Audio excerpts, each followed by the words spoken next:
Ladies and gentlemen, welcome to episode 2 of the Schwep Fantasy Football Podcast. As you guys know, I am your host, Michael, current Schwep champion of the world, and I am pleased to be gathered with my newest co-host, Mr. Austin Cranz, the Schwep commissioner for the years 2020 and 2021. Yeah, two-time commish, best years of commissioner, but we don't have to talk about that. So, how's it feel, man? How's football been feeling? Finally get back into the gist of things. Yeah, I mean, as you know, I did some crazy strategies in my draft that I was not expecting to do in any of my mocks or anything. Went full in pretty much every league. I think I went, except maybe one, I went wide receiver heavy, 0 RB, and I ended up with pretty good RBs at the end of the day, but I don't know, definitely an experimentation for me. So yeah, well, especially since we moved to a 3 wide receiver league, I feel like if there's any 1 year to experiment with that, it would be this year, as well as us moving to a full PPR.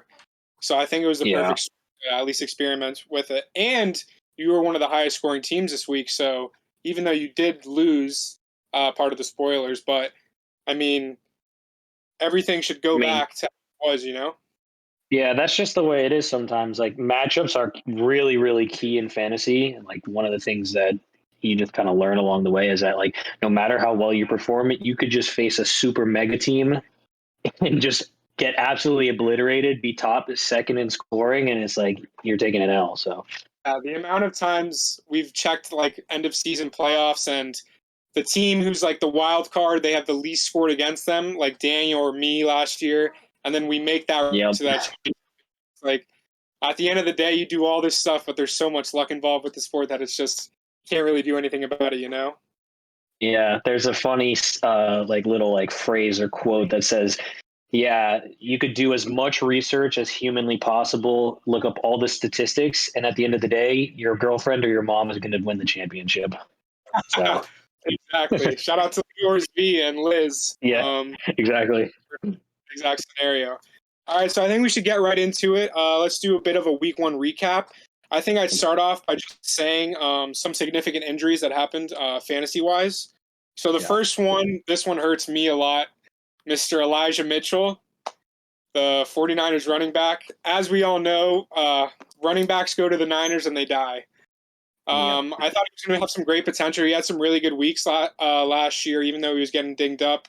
But he hurt his, I want to say MCL, and he's now on the designated IR for at least 8 weeks. And the funny thing is, I don't know if you remember, but last year, week 1, you and I played each other, and I lost by 3 or 4 points, and Raheem Mostert was on my team week 1. And he got so, injured immediately. I do remember that. Weird how that works out. So Elijah Mitchell, and then we got Najee Harris. He was a limited practice today, but he did supposedly re-injure that Lisfranc, something with his foot. So we got to keep an eye out on that. We also have T. Higgins, who was in the concussion protocol. He took a nasty hit somewhere in the second quarter. Last I checked, he was making good progress according to his head coach. So that's usually a good sign. Sometimes it gets a little wishy-washy. One of the big ones, not necessarily for us with fantasy because nobody was starting him, but Dak Prescott had that rough finger injury. So I'm pretty sure he already had surgery. I know you were saying it could be potentially 4 weeks or something, 4 to 8 weeks. That's probably when the window that's at. And we're going to talk about how that's going to affect Seidy Lamb, Dalton Schultz, the running backs. Not really good for Dallas right now. Butker, it's the prize kicker injury. He hurt his ankle on a kickoff of all things, so that was pretty interesting. He was able to make a field goal, and I know the Chiefs sent in their safety or something to kick some extra points for them, but he's been ruled out for Thursday night's football matchup. Keenan Allen as well, another Thursday night football player, tweaked his hamstring. Very unfortunate. He looked great before that happened, so he has been ruled out. It'll be interesting to see how the severity of that hamstring is because we know it's a really sensitive spot. So I wonder if it's just going to be 1 week or something like that. And then Mac Jones, he had some back issues, some back spasms. I think that's some spew right there. I think the Dolphins just put a good beat. Bill Belichick just had to cover quarterback's face a little bit, you know. Yeah. Steelers defense-wise, TJ Watt. I haven't followed up really on it. I know there was potential for a torn pectoral. However, I'm pretty sure last I read it wasn't season-ending, so that's great news for him. And then Chris Godwin, also hamstring, was a do not practice. He's definitely, I think, going to be out for a couple of weeks. I think that's malpractice by the Bucs, honestly, because as you know, when you tear an ACL or like have a significant injury like that, even though that injury might be cleared, your muscles, like the other parts of your body, have to like work double time because the other one has been compensated so much. So everything else gets a risk for an injury, and that's exactly what happened with Week 1. Yep. So those are the injuries for Week 1. Some big stuff on. Yeah, there's actually I'm not sure, you might have been working when some of the news came out, but there was actually a couple more injuries that are kind of sketchy. So one is Michael Pittman is dealing with like a random quad injury. I don't know. I don't remember if he was limited or not practicing today, but I know that I saw that Dr. Jesse Morse was saying like quad injuries are pretty sketchy sometimes, and we until we know the severity of it, like it's kind of sketchy for him. Another one is Fournette randomly popped up with a hamstring injury. He was limited at practice today. It seems like something super minor, like he's limited, but like we know how Fournette can be at any given time. Especially if they're going to be running him to the ground like they did in Week 1, like he could just twist an ankle, tweak a hamstring, be out. So I don't know if you saw, like I picked up Rachaad White in pretty much every league I could possibly pick him up in. We'll talk about waivers later too. And then the last one, which was really surprising, is DeAndre Swift popped up on the injury report with an ankle. So great scooping up Jamal Williams this morning, because the timing could not have been better. Yeah, I actually, as soon as you said while I was working, when I was like, what did I forget? DeAndre Swift, that came to my head right away because he's on my roster. I didn't read or see anything that made me pick up Jamal. I was just like, I have some bench spots. I moved Elijah to IR and Dak was dropped. So I might as well pick up the half who did score 2 touchdowns, you know? I mean, it's wild. Michael Pittman right now. He was a limited participant. And then so was Leonard, but those are definitely some injuries to look out for. I don't think I'm as worried on Pittman as much as Fournette, because we know Fournette, we know how he gets and stuff with the workload and stuff. So that'll be interesting to keep an eye out for sure. Yeah, definitely. I mean, it was like no injuries were talked about, and then as soon as the practices start happening on Wednesday, it's like we start seeing limited participant here, DNP here, like. And then all of a sudden, it's like all these players that we didn't even hear of during the week, during the games, are suddenly like, we don't know if it happened during the game. Maybe, maybe it's just like Week 1 jitters or like whatever, or maybe they picked it up in practice. Like the coaches are never going to say, and it's like you just have to wait out the information. But yeah, definitely some big injuries Week 1 for sure. Yeah, as they say in the world of fantasy football, it's Wednesday, my dude. Still, yeah, still got Thursday's practice and Friday's practice. So how it all you gotta goes. hope. Yeah. All right, so I think we should give our listeners and viewers a quick little recap of how Week 1 went around the league here. If you want to pick, you can pick the first matchup that you'd like to go over, and we can start with that. Yeah, I mean, I'm just going to basically give out some of like the obvious booms and busts of the week. I mean, we knew that the first round was going to be full of explosion players, but what we didn't realize is that, and I saw this in a lot of drafts, is everybody was going running back heavy.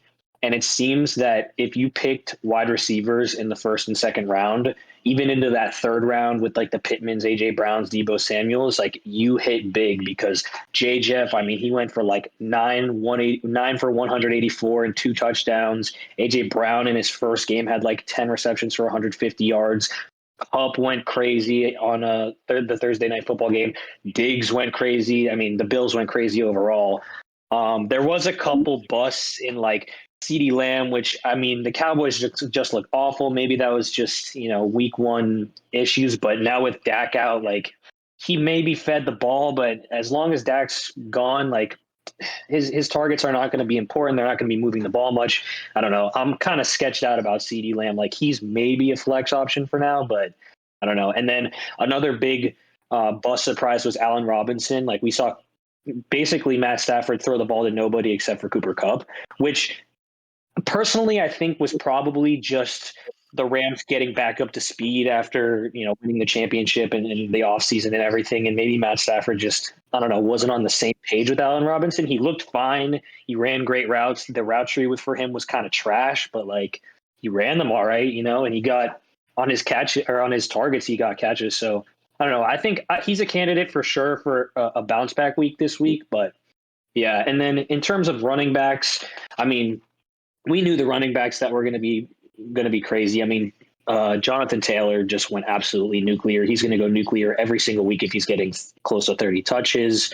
Fournette, which he did well, and he had a pretty big workload, but if I was a Fournette owner, and I don't have many shares of Fournette, if I was a Fournette owner, I would be kind of worried about his workload, especially now that we already see he already tweaked his hamstring. Like, I don't really want Fournette to get 20 plus carries a game. I want him to be like a 22 touches where like 5 or 6 of those are catches, where he's not really going to like run into a wall or hurt himself in any scenario.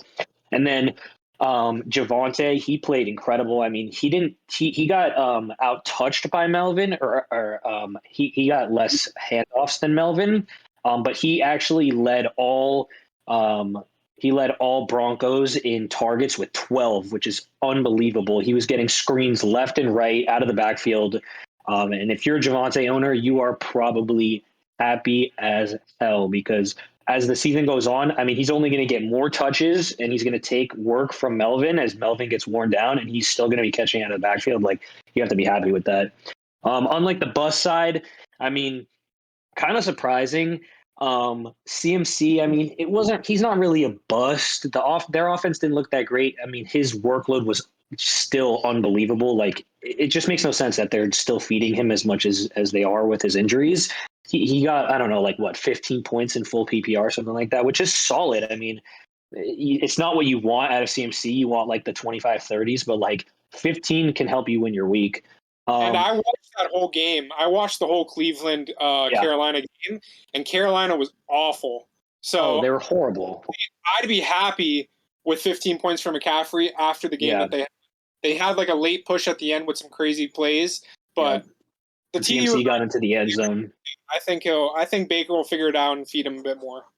Yeah, I mean, CMC got into the end zone, luckily on like that 1 yard Superman jump, which saved his day. I mean, even if CMC would have not gotten the touchdown and had like, 10 points or whatever, like if his floor is 10, like you are very happy, because at the end of the day, he's going to have a 30-point week, like any given week. Najee, I mean, he's going to get the ball a ton. The Steelers are, I don't know, man. They're sketchy. Until Kenny Pickett comes in and maybe changes up the offense, I mean, who knows what he's going to do, but I don't know. Najee's going to get the workload, but he's not going to be super efficient. One of the big surprises was Derrick Henry. It seemed like, he had his similar workload, and he's going to be a monster when he can bust it open. But I feel like the Titans offense is just going to be so lackluster this year that like what we predicted, which was they're going to stack the box with 8-man, just like stacks and 8-man fronts all the time, is kind of coming to fruition until Treylon Burks maybe, works up to speed. Robert Woods picks it up a little bit. Like, there's not really much you have to worry about with Derrick Henry, because you're just going to have every player on the defense rushing in on him to tackle him. So, I mean, he ended up with like 7 points. And a lot of people were talking about Dontrell Hilliard. I mean, Dontrell Hilliard got some, great routes ran and good plays called for him. But at the end of the game, Derrick Henry still had more routes run than Dontrell Hilliard. So I think people may be overreacting a little bit there. But yeah, and that's pretty much good. I think that the 2 touchdowns were definitely like on a whim. Good luck by Hilliard. There was great plays. Yeah, they were great plays. They were great football plays. The only thing is with Derrick Henry, the thing that made him so great was that the defenses feared A.J. Brown like all over the top of their offense. And with him departing from Tennessee, it really affected them. On top of that, to me, I wasn't really as impressed as I have been before with Henry's speed and cutting as I was. Like this afternoon, I was watching some of the, and he was a bit slower. I saw one run that was like finally like that's Derrick Henry, but I don't know. I was a bit nervous watching it. I don't know how that injury is going to play out and stuff. Don't get me wrong, he's going to get fed and he's an immovable force, so he's going to eat. But I think we're probably about to start witnessing that decline of King Henry's reign.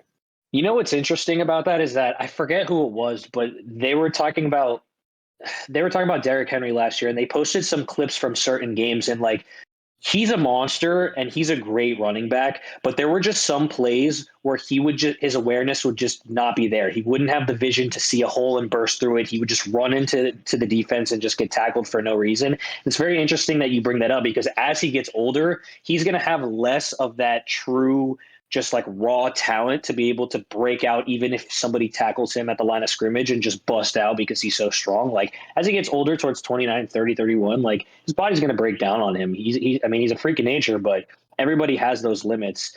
But yeah, I mean, we're definitely witnessing the Titans go down in terms of offensive efficiency. I mean, we saw AJ Brown explode game one with somebody who people claim is terrible at passing the ball and go off just absolutely nuclear, and the Eagles scored 38 points with him. So I mean, I'm sure they miss him at this point, but other than that, I mean, go ahead. The funny thing is that as soon as AJ Brown joins the Eagles, we've known the Eagles for so long as a team who we're like, why don't you guys run the ball? You guys have all-star centers on your line. You guys have an amazing line, and you guys never want to run the ball. You have Miles Sanders, who's great, Kenneth Gainwell. And then first game, Miles Sanders has 2 touchdowns rushing. That's the A.J. Brown effect. It's just having that alpha receiver to relieve some of that attention and all that stuff. It really plays a role. Yeah, I think I'm pretty sure Jalen had like 17 rushes for 90 yards and a touchdown. Miles Sanders had like 13 rushes for 96 and a touchdown. Boston Scott got a touchdown. Kenneth Gainwell got a touchdown. Like Jalen Hurts didn't even need to throw a single touchdown. He just caught the ball, brought them to the 5-yard line, and they were just able to rush it in. And like their offensive line is so incredible that, I mean, I think the Eagles are going to be crazy this year. Like that is going to be a menacing team. You know, it's crazy. So in terms of tight ends, I mean, it's Kelsey. Like you pick Kelsey, you get 30 points a game. Mahomes is an absolute god. Mandrews, Darren Waller, like they're great picks. Even Pitts, I still think is great. You know, he had a ton of air yards. He ran a crap load of routes. His snap percentage is high. He's going to be used. You know, him and Drake London are basically their only weapons outside of Cordero Patterson, who we'll talk about later. But I mean, in terms of the tight end, like you had good picks, Dalton Schultz, even Tyler Higbee, like put in some work. And they're going to get catches, but like it's Kelsey or you should wait, honestly, in my opinion. It's definitely a tight end wasteland out there. And if you don't have Kelsey, it honestly, I think Pitts is like a great buy low candidate right now because I think he's going to really get fed the ball. I think his routes, he ran like 98% of his routes while he's on the field. That's exactly what you want from a tight end, especially someone with gifts like Pitts. But it's Kelsey is just such a tier above everybody else that it just makes you, once you're done with your draft sometimes and you see Waller and Mandrews do that week one, you're like, damn. It's not Kelsey. You know? It's like you get 10 points and it's like, yeah, I mean, 10 points is great when 10 points is great when Dawson Knox has one catch for 5 yards, right? Like you're like, okay, thankfully I didn't get 1 point. But you're hoping Darren Waller is going to be like the 2019 Darren Waller where he popped off like every game for 30, but it's like there are new situations, new scenarios where like, I mean, Darren Waller doesn't have, Darren Waller has Devontae Adams now next to him, who's going to be siphoning a ton of targets. Maybe Mark Andrews was getting a ton of targets because Marquise Brown was taking a lot of attention. Who knows? I mean, as we see the season go on, I'm sure Mark Andrews is still going to have a high target share, which he did. He also did in week one. I'm not worried about Mark Andrews or Darren Waller. I'm not saying they're bad picks. It's just Kelsey is Kelsey, and he is going to be the top tight end this year 100% if he stays healthy. Yeah. So in the beginning of the season, I had Pitts like maybe being able to get that, but like already after week 1, it's like, no, it's not even. It's just, I mean, and the Falcons looked great. Like, I was so surprised. And, I did mention how Mariota was a sneaky play in deeper leagues just because I think that his rushing upside was good, but I wasn't expecting him to be able to like move and manage the offense as well as he did, especially versus the Saints, who we always know as a team that's really good on defense, no matter if their defense is their skill players are not that great or not. They always kind of hold it down. And I mean, Mariota moved the ball really well. It didn't seem like there was like a truly pop-off player besides Cordero Patterson, who went absolutely crazy. But I mean, that team is going to be better than everybody thought this year for sure. And I think as we move through the matchups, like the week 2 slate, the slate preview, we're going to say that about a few teams that we thought were going to be terrible, The one thing I will say, though, is whenever the Falcons and Saints play each other, it's just like an anomaly. Like, Of all course. the past just doesn't have to make sense. The rivalry between them, the NFC South, it's just Kamara having 8 points. Like, just weird things happen in football. It's a banger game, bro. It's a banger, man, every time. Games, Yeah, 100%. One thing going back to what you said earlier, now that I'm looking at the week 1 games, Vega, Seidenberg, and Sevilla, 3 teams won their matchups, and they went wide receivers with their first picks. Yeah. Sevilla went Diggs and Devontae. Seidy I did too. And yeah, I was going to say you were the only one who unfortunately was the one who took the loss. And then Vega went Cup. So 3 people went receivers in their first round picks who everybody thinks is going to be running backs exploded. And that's the thing that I think about why at first when you were like, I'm going to take JJF when we were strategizing and stuff, when we were talking before the draft, I was like, no, man, that's crazy. It's aggressive. But then, like, the more in the other drafts I got, like, where I'm pick 2 or pick 3, I started to think about it, like, the running backs this year, if it's not JT, there's question marks with CMC, Dalvin, Eckler, like, Henry. There's so many question marks. Rather solidify getting either the wide receiver 1 or 2, who I believed was Cup or Jeff, and just riding out with that. And so far, for the owners of those people who took those risks and those reaches, it's paid off so far. Yeah, I mean, the way I looked at it was, I mean, I believe Justin Jefferson is going to be the wide receiver 1. I think in his range of outcomes, it's a very likely chance. Like, it was him or Cup to me. They're going to 50-50 at the end of the year. They're going to be the wide receiver 1. And I think that he was probably the safest pick in the first round because, you don't have to worry about a Matt Stafford elbow or Cup being older. You don't have to worry about a running back. The running back position, it gets injured a ton.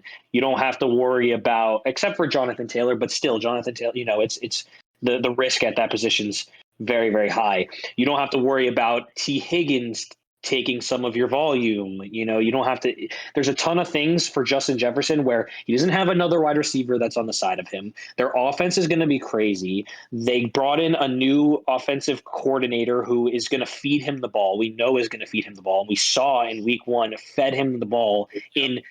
I sent you the tweet. I'll pull it up and bring it back up. But it was something along the lines of he was lined up against linebackers and like middle linebackers like 60% of the time. Like, how are you going to line Justin Jefferson up against a linebacker? I mean, he went 9 for 184 and 2 touchdowns. Like, that's just what you're going to get. And it's like, there's not many things you can do as a defense. And I was thinking about this. There's not many things you can do as a defense unless defenses start evolving and putting cornerbacks in the slot position just so they can shadow and guard players like Justin Jefferson. And we saw even Jair Alexander, who's a premier cornerback in the league, get torched just because like they're not used to being in the slot and playing against somebody who has a route tree as crazy as Justin Jefferson's is, where he can go anywhere, And that's one thing that I was actually thinking about this earlier too,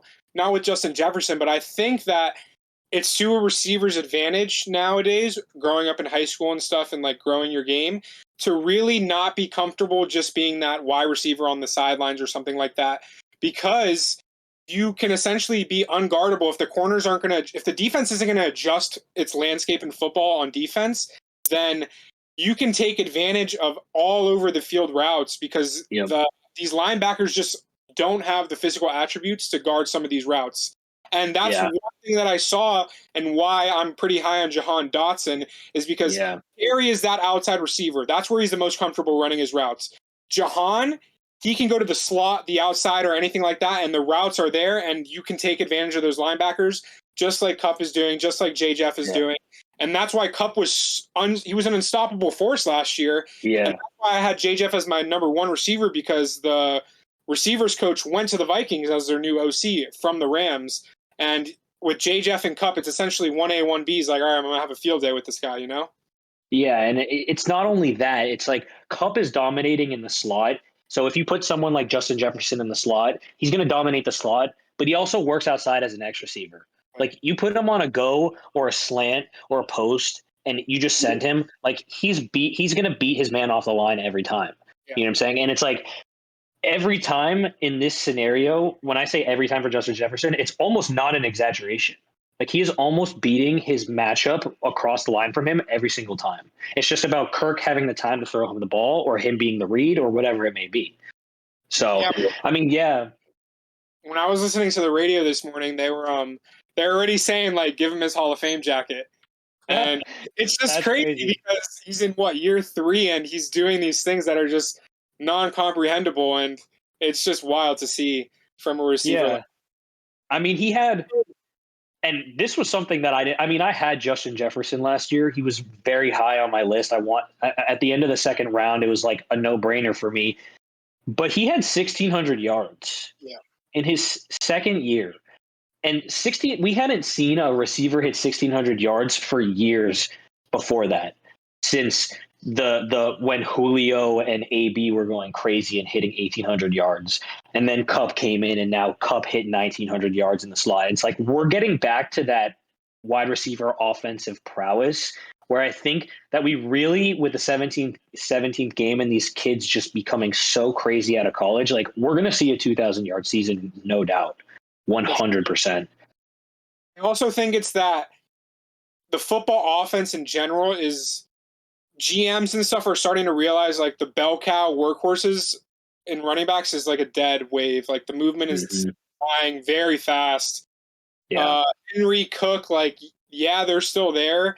But it makes so much more sense to have two capable, like a Chubb and a Hunt, or an Akers and a Darrell, a 1-2 punch so that everybody stays healthy, the touches stay low. And defenses, if they have different attributes, defenses have to stay on their toes more. It just makes way more sense to not have premier guys wasting draft picks on them and contracts on them, and then to just spend all the money on the receivers. We saw this past offseason how crazy the receiver market was, you know? Yeah.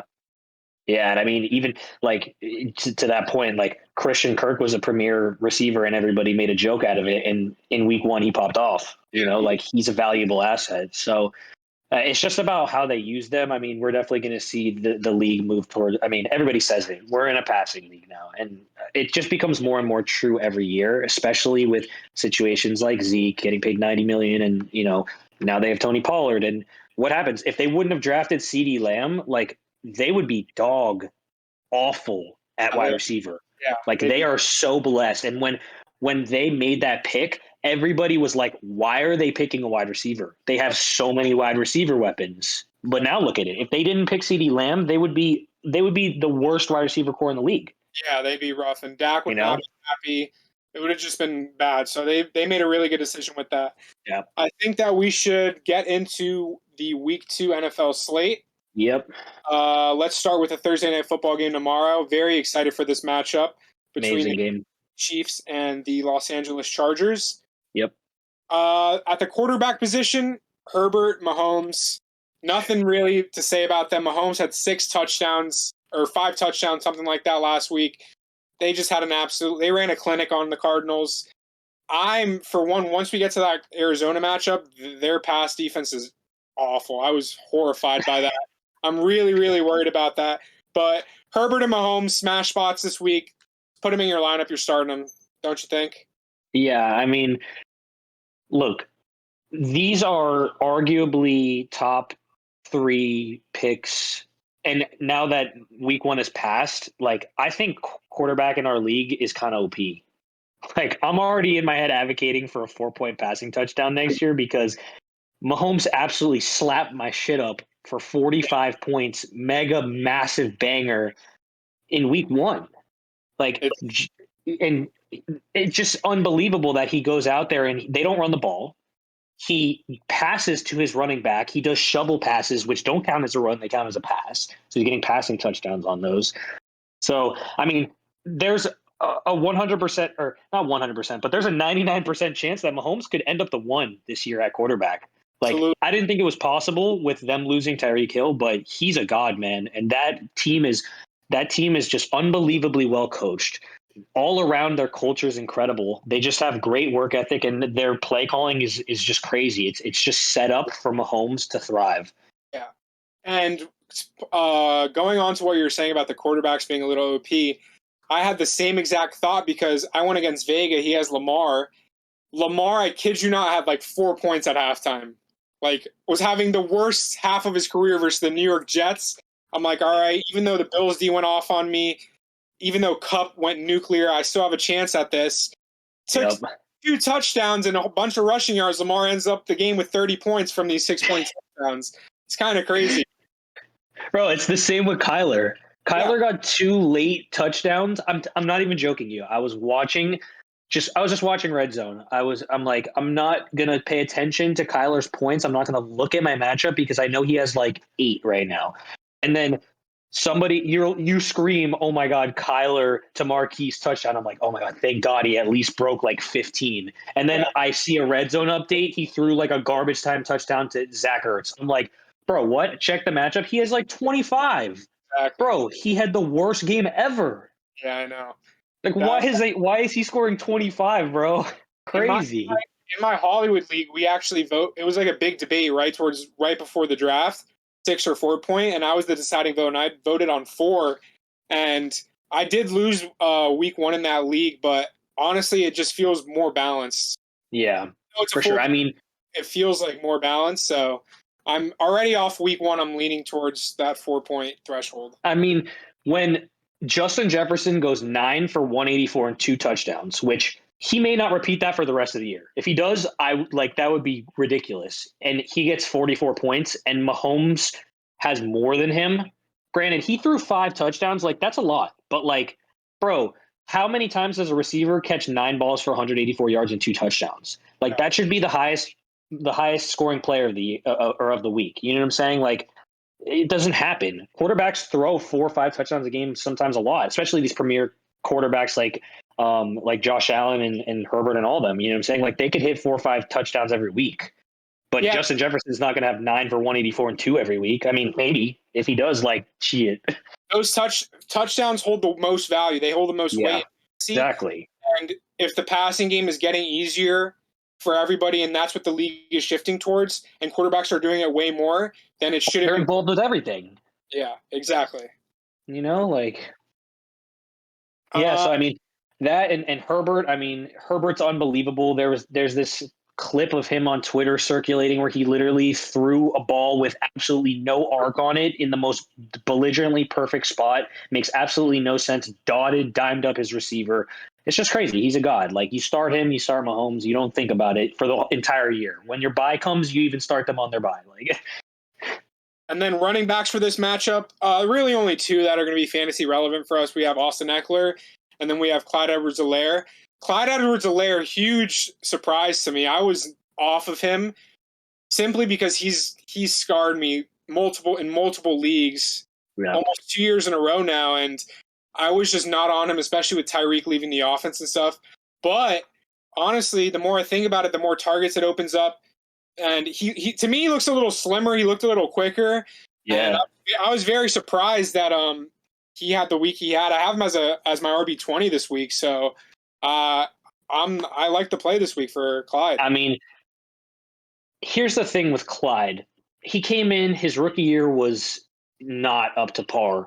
Second year, hampered by the injury. You know, they always downplay their injuries, but it definitely took a lot bigger of a toll on him than I think everybody thought it would. And the Chiefs just were off last year. I mean, they started really bad. People thought the dynasty was over, and then they picked back up and made the playoffs again, obviously because they're an insane team. But there was just something off about the Chiefs last year. And what I think happened is that as Clyde gets more comfortable in this offense, I mean, he's a pass catching back.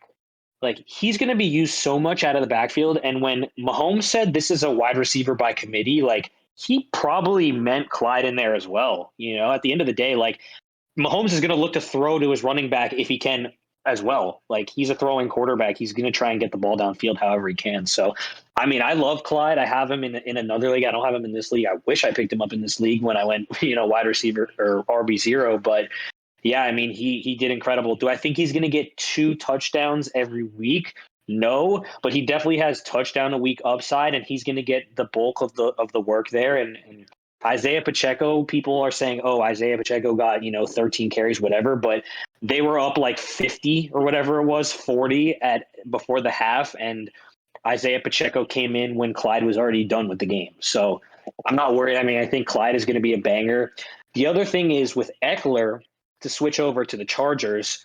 So if I was an Eckler owner, I would be minutely concerned. Our league is not as deep because of the 10-man situation, but it seems like his workload is definitely diminishing a little bit. And I think that we're 100% going to see a regression from his insane year last year in terms of how many touchdowns he got and his workload.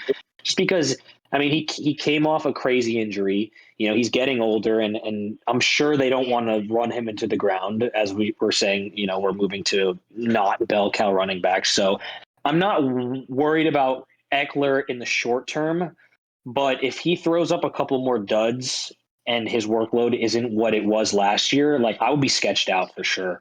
Yeah. But he's a start this week, No, yeah, for sure. I think that no matter what, there was going to be some regression because of the amount of touchdowns he got last year. Like, he ended up as like the RB3 or something like that last year. So yeah. I didn't expect him to do that. I took him with the 7th pick. A really big reason I took him was for the PPR upside because we moved to that. He got 4 targets. He caught all 4 receptions.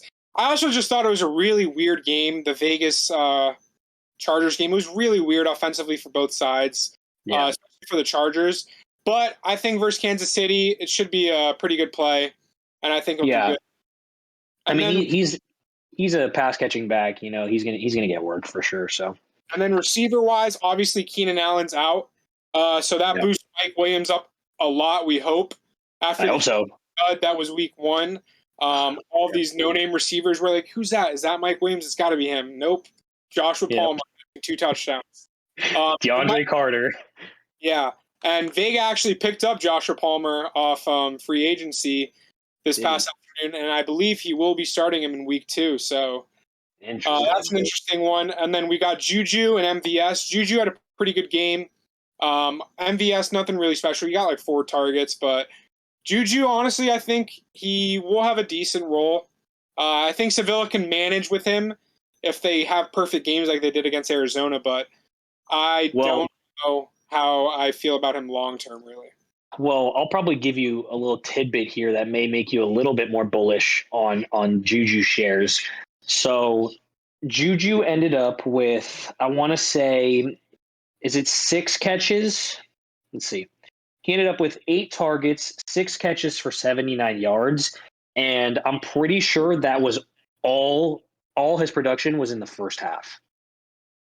And I think that his production tapered off in the second half because they were just up by so much that they didn't even need to use him. And so if Juju's getting 6 for 79 in one half and the game's competitive, Juju might be crazy, man. He was lining up a ton in the slot on short out routes, quick slant routes. I mean, they were playing him perfectly to his role. And I think with Kelsey drawing so much attention, this is funny. Juju was one of my honorable mentions for our Menta of the week. Just because I think as the year goes on, he gets more comfortable and him and Mahomes get on the same page. Like, he's going to pop off, man. Like, I wish I had shares of Juju because, man, I mean, having the number one, like the wide receiver one on the Chiefs with Mahomes is like, that's gold, man. Yeah, I think, like we said, we know he has the skills, he has the attributes to be a great receiver in the league for a long time and in fantasy. So being with Mahomes, it is a match made in heaven, especially with Kelsey. Like the gravity he has on the field just opens it up for everybody. Yep. So those are really the receivers there. We don't really have to talk too much on Kelsey. We know he's the daddy of all tight ends.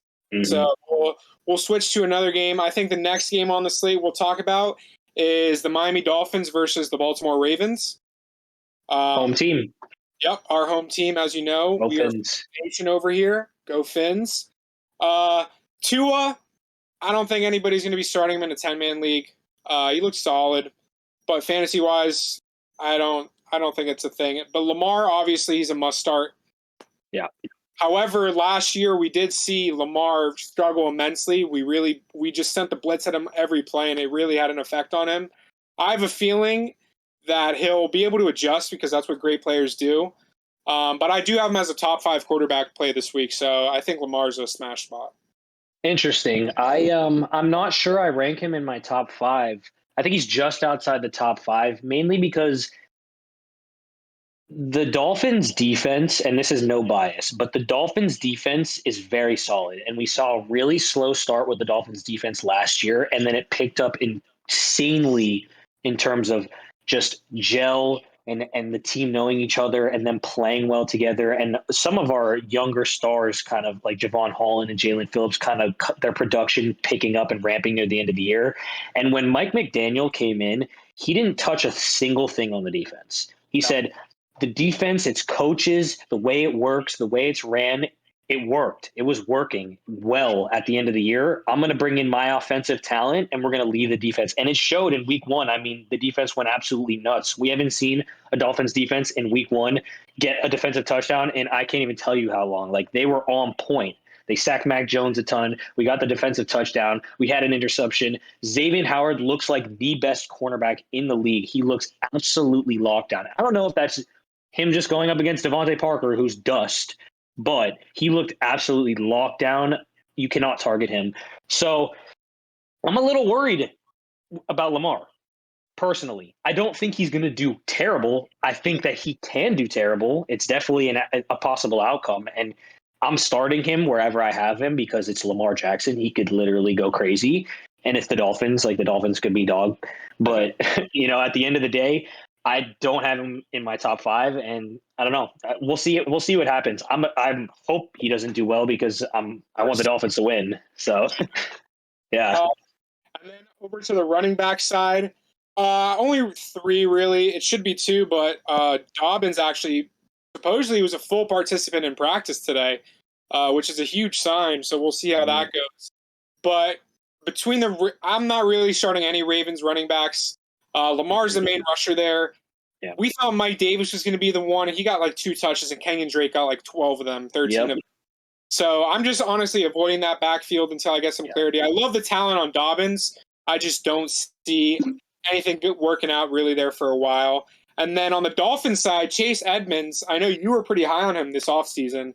And it's probably going to pay off because the targets were there, the rushes were there. So I have him as like a top 25 play this week. So I'm pretty I'd be comfortable starting Chase Edmonds in my flex for sure.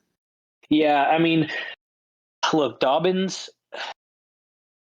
he just came out. There was some like little panel he did, and he was talking about how his injury was a lot worse than everybody thought it was going to be. He tore like his ACL, his MCL, his hamstring, his LCL. Like he tore everything in his knee.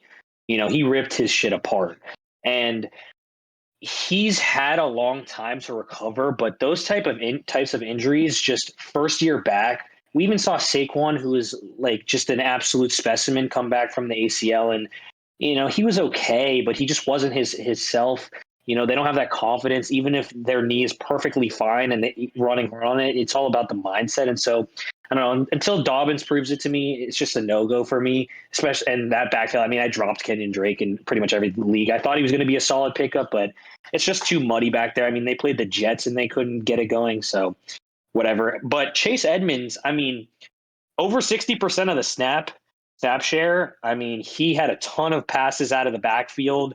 Like his touchdown upside isn't that crazy, but it's not horrible with our offense being able to move the ball. And as our offense gets better and we move the ball better, like Chase Edmonds is going to be a solid flex play every week. He's going to get rushing on the. He's going to get a bunch of rushes. He's going to get the lion's share of passing out of the backfield. And if he gets in the end zone, like you're going to have a solid 15-point week. And like your flex from an RB that I drafted him in like the 9th round. Like you draft him super late, like that's what you're looking for out of him. So definitely a big surprise for me. I thought it would be a little bit more after I drafted him. I thought it would be a little bit more of like a split between him, Raheem Mostert, and Myles Gaskin. But I mean, we barely saw Raheem Mostert. We didn't even see Gaskin at all, I don't think. So yeah, I mean, Chase Edmonds is a solid flex play. Coach like McDaniels, who's coming from the 49ers, Edmonds should be great for them. And it should be a solid play. And then over on the receiver side for this game, we have Tyreek Hill, Jalen Waddle, Rashad Bateman, and Devin Duvernay. I gave him a little honorable mention there. Reek, I loved how they used him on the field. He was all over the place. He was actually being like force fed the ball, and he bailed 2 out on a good amount of stuff. So that's what he does. I think he's going to be his safety blanket all year. So I'm pretty high on Tyreek. He'll definitely find the end zone eventually. So I think he's going to be good. And then Jalen Waddle, I was a bit worried to start things off in the beginning because he was just nowhere to be found. And then he had that Hail Mary 4th and 2 right at the end of the first half to score that touchdown. But I think he'll regress back to the mean of the targets and stuff, especially New England. It's always a weird game with them too. But I think Jalen Waddle, I have him as my wide receiver 15 this week. So I think that'll be pretty good. Rashad Bateman, he's the 1B to Mark Andrews, honestly. I wasn't as impressed as I thought I would be right out of the gates. That Hail Mary bomb really saved his day, fantasy-wise. It was a weird game for the Ravens with the Jets. They started off really slow and stuff. But I'm still really bullish on his skills and the target volume he's going to get. So I think Bateman he's a must-start wide receiver 2 this week. And then Devin Duvernay, I think he's kind of just some bait, like a trap. I know he was hurt all last year. He plays sort of that slot position that Kupp kind of plays, where he's mostly in the slot so he can take advantage. But I think he only got 2 targets, and they were both touchdowns. So I don't know. It's playing with fire a bit. I just gave him a mention because he did have a big first week. Yeah, so, I mean, Tyreek Hill, he's an incredible player. You said he bailed 2 out. That's what he's going to do. That's what great players are going to do. And I mean, I hope Tua gets better throughout the year and gets more on par with what Tyreek can bring to the table.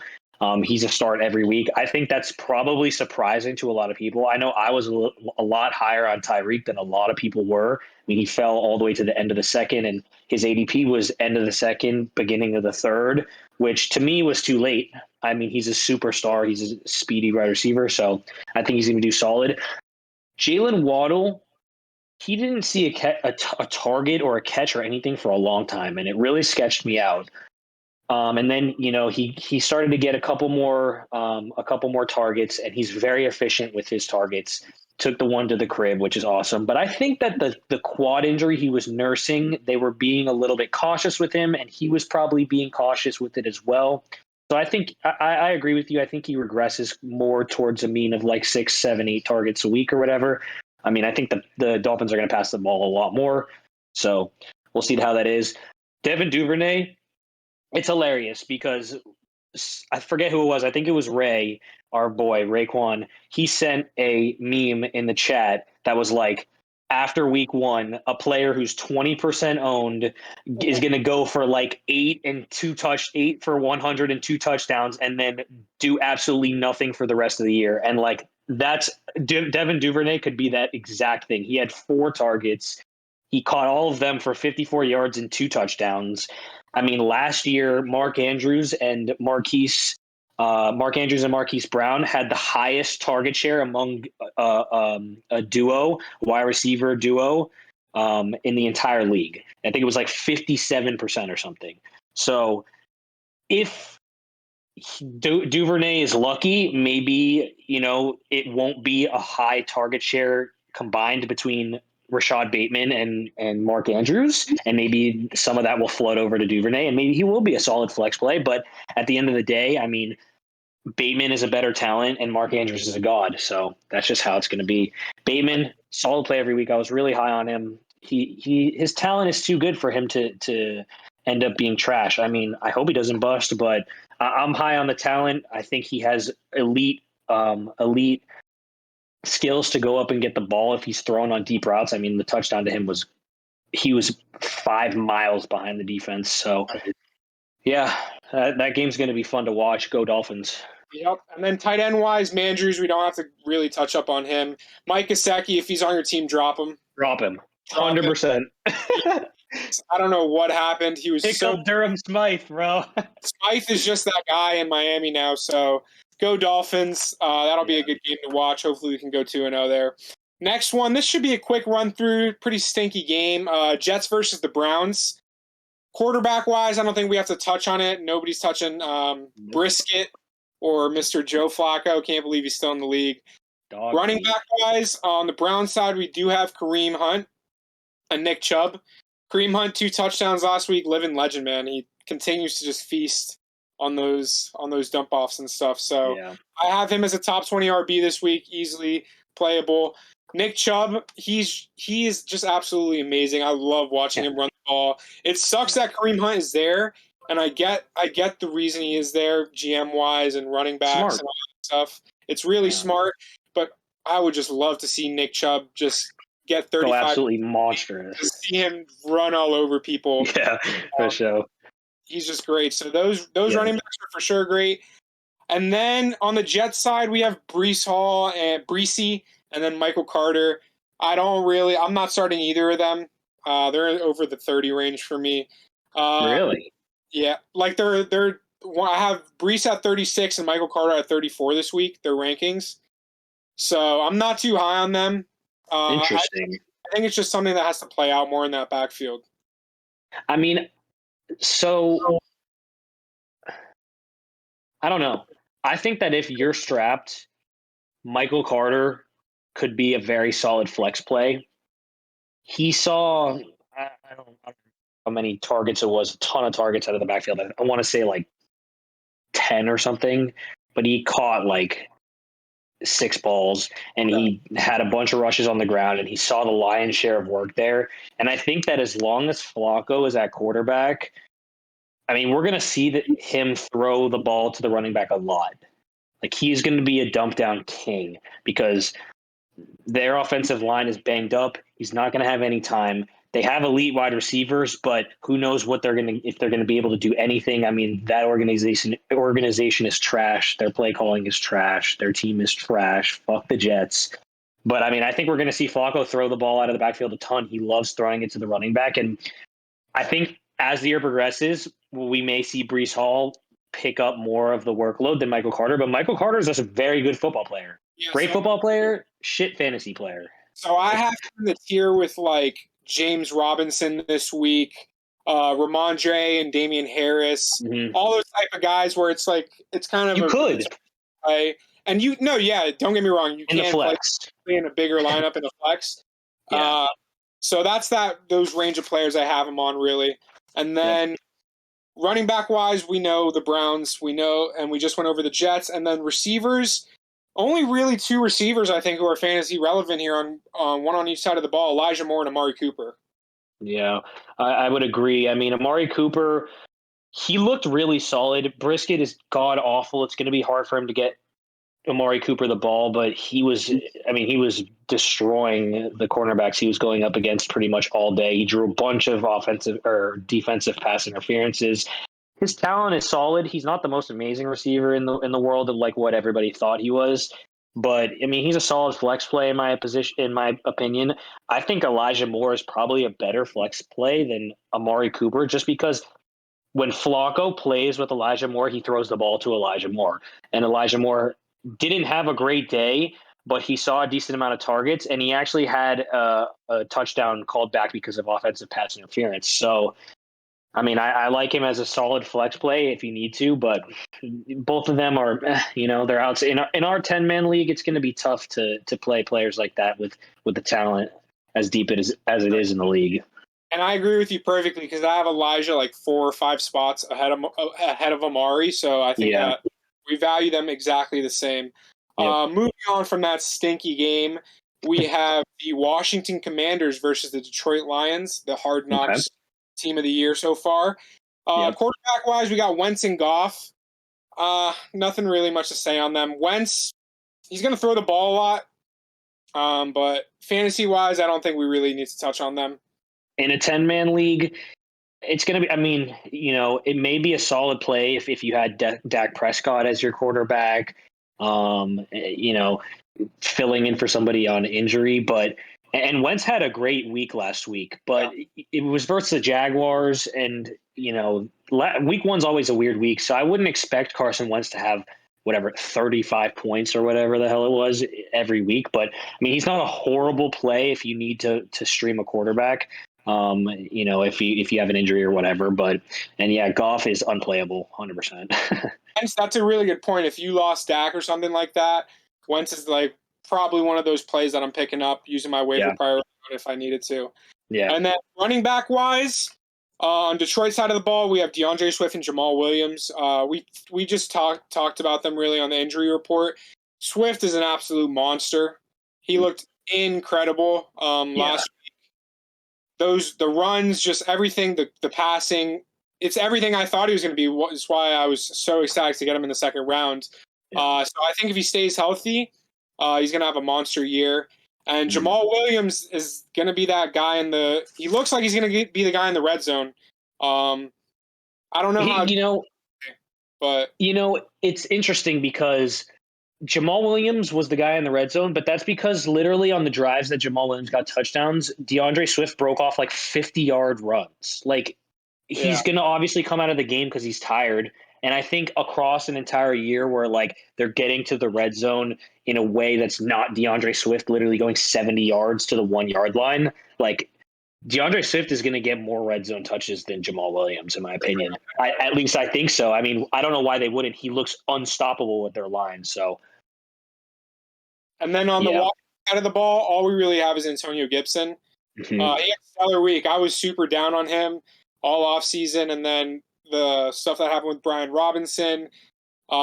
He looks like he's going to continue to have this solidified role as the RB1. He was even catching passes.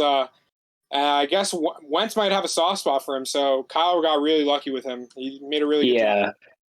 I mean, I said it in the chat. Whoever let Kyle get him that late is just it sucks. I was hoping he would drop to me and Kyle just sniped him, but he had a great week, and he had probably a week that everybody was like, holy shit, he went nuclear, but he only ended up with 20 points. And I really think that his week was saved by some crazy receptions and some crazy passes, which, he is a wide receiver turn running back. So who knows, maybe we'll see him a lot more. And like this offseason was weird with him. Like people were saying like, you can't start Antonio Gibson. Like Brian Robinson's going to be the running back and he's just going to be on like special teams or whatever. Like maybe they were just like, we're going to get you more involved like everywhere else and at running back, which is like what we saw. So he may pop off. I don't have any shares. I wish I did just because like he was a late round flyer. And if you went RB0, like he's a great start for you. Yeah, I have 0 shares of Antonio Gibson, and I'm slowly starting to regret it. And then through the air on the Washington side of things, we have Scary Terry. He's a must start. You have to start him, in my opinion. I have him as a receiver 11 this week. It should be a pretty good matchup because A.J. Brown just absolutely torched them. So I think that Carson Wentz should be able to move the ball, especially. And then Jahan Dotson. I don't think you should start him really. Like maybe if you're desperate at flex, the 2 touchdown things in your first ever career game is awesome. I just really have to see more from him. He got 4 targets, I think. So I just have to see more from him really. And then one of the popular waiver wire ads this week, I know throughout the fantasy football community, is Curtis Samuel. He, to me, is a really, really interesting player now because he's that player. To me, Carson Wentz is an 8-9 yard route cut through the middle, slant, all these little out routes, and that is Samuel's bread and butter. Like, that is strictly what he does on the football field. So I think that he's going to be a really interesting player to watch over the next couple of weeks, and I think he could insert himself into that fantasy spotlight. Yeah, I definitely think Curtis Samuel was somebody that I looked at a lot just because his talent, when he came into the league, everybody was so hyped on him, and he just didn't have the career in Carolina, and then came over to Washington and had those injuries. But I mean, he basically looked like Deebo Samuel in Washington. I mean, he was running the ball shitload. He was catching all these little slant routes. He honestly looked amazing. He looked like the best receiver in Washington, and that's saying a lot when Jahan Dotson caught a crazy touchdown game winner, and Terry McLaurin even had a bomb over the top. But I mean, if Carson Wentz can keep slinging the ball, I think there's sneaky plays all over that Washington offense. That is true. And then on the Lions side, Amon-Ra St. Brown, I got a soft spot for the dude. He helped me win a championship last year. Mm-hmm. In episode 1, if you listened, I was actually kind of down on him compared to what most of his ADP was at. I wasn't sure because, like I said, he had that perfect storm with all the injuries and going out late in the end of the season, and Goff and him just getting that rhythm. But he had a great week 1, and I was really, if I'm an Amon-Ra St. Brown owner, I'm very happy with his performance. Yeah. He had 12 targets. He went 8 for 12 for 64 and a touch. And Detroit, we could see it now. They're not afraid to get in those late game shootouts. Yep. Like, it's going to be something I feel is going to be a part of them all year. So Amon-Ra St. Brown, it's looking like it's going to be a great wide receiver 3 for Sevilla. And then DJ, he's another player who's on that radar a little bit. I have him as in like the 35 to 40-ish range. He might develop some connection with him, but I don't think he's really relevant for us right now. Yeah, so Amon-Ra St. Brown is one of my honorable mentions as well for the MENTA of the week. And it plays a lot to what you said. He had a ton of targets. Apparently Goff loves him. He can get open a ton. He's very, very good. He's honestly a really, really great receiver prospect. And not only that, Christian Kirk just had a day against Washington. Like, he was doing his thing. And if I had to comp Amon-Ra St. Brown in his wide receiver profile, like, him and Christian Kirk are very similar. They're those quick guys who get over the middle, they get open, they can beat their matchup. And so, I mean, I'm looking at him, at Amon-Ra, and saying, wow, especially if DeAndre Swift for some reason can't go with the ankle, like, all systems go for Amon-Ra. He's going to have 15, 20 targets in a game.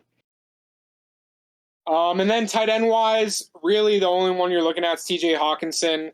Tight end's a wasteland, so you're going to start him no matter what. Like, It's just something you have to do if you drafted him. I'm pretty sure Ray has him on his team, so he'll be starting him for sure. Let's get to a NFC South matchup here between the Bucs and the Saints. Quarterback wise, Brady, I have him as the QB 11 this week.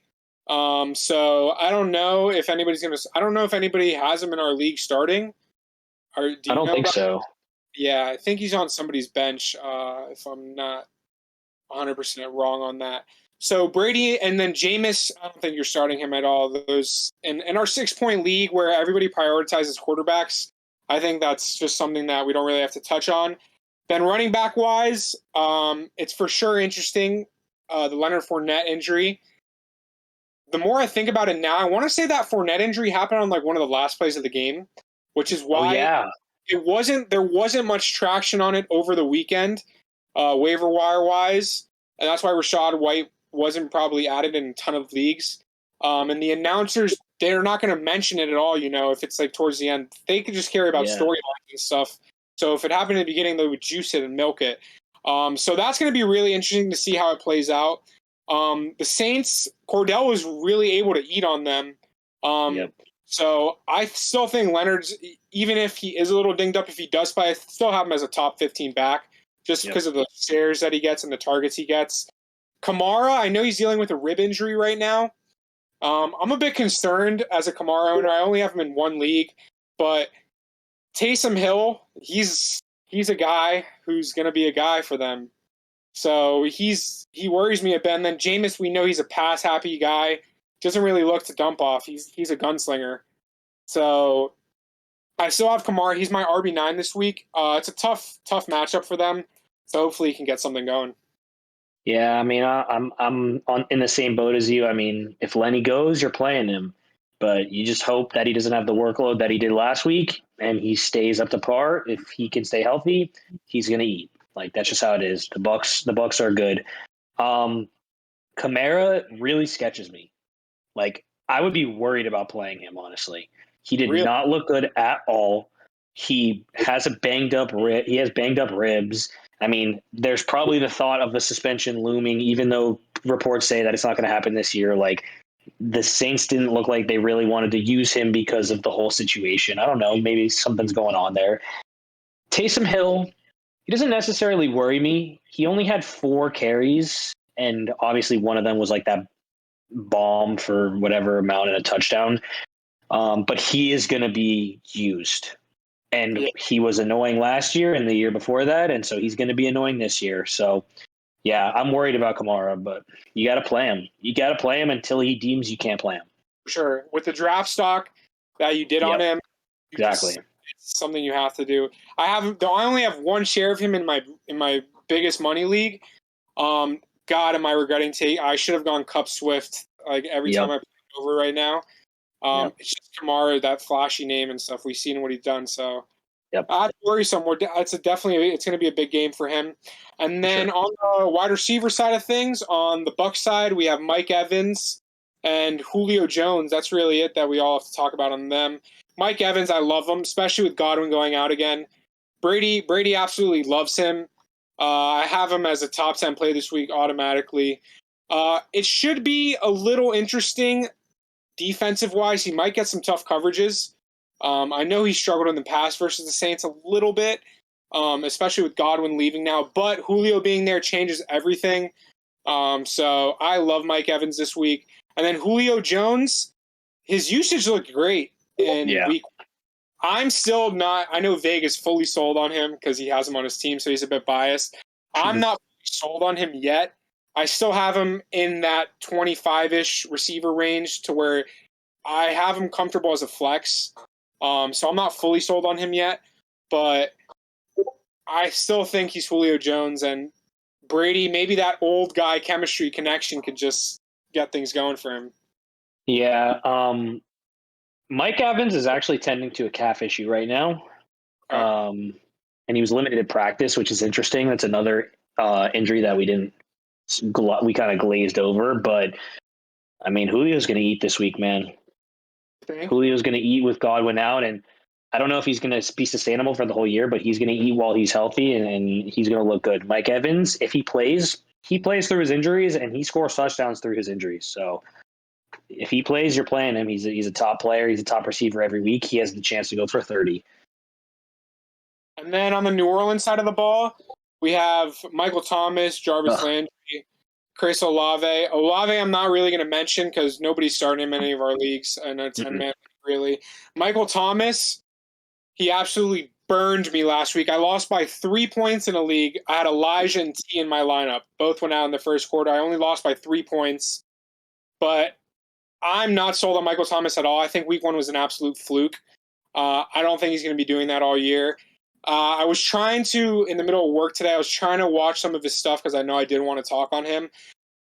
He has the size still to, once he makes contact with you, make that separation. But I just don't. He still looks so slow to me.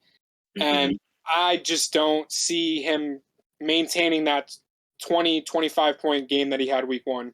Yeah. I mean, he had 8 targets. He caught 5 of them, but his yards he caught 5 of them for like 57, and he ended up getting the 2 touchdowns because Jameis just literally threw him the ball at the 5-yard line on like slant post routes. Which, I mean, that's his game. Like he's going to get the ball in the end zone. He's a red zone threat, so he's a good play all year. He's not. I don't think he has the potential to be like a top 5 wide receiver of the year. I mean, it would be really hard to bust him even into the top 7, just because I don't personally think that Jameis and the Saints are going to be that great either. But I just don't think Michael Thomas is going to get 2 touchdowns every week.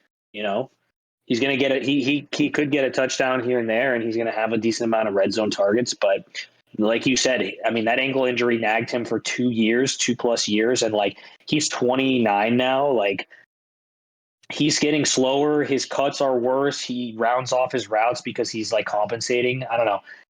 Whatever. Jarvis looked sick. Like Yeah, Jarvis looked crazier, I'm pretty sure. yeah, he definitely looked better in the slot. And then tight end wise, Yeah. we're not starting anybody on either of these teams, so we can just skip over that, get to the next game. Yep. Another game on the slate, awful game, Carolina Panthers versus the New York Football Giants. Ugh. We are not starting any of these quarterbacks. Daniel Jones, Negative. Baker Mayfield. Just can't do anything about it. Running back wise, though, we have some absolute studs on both sides of the ball.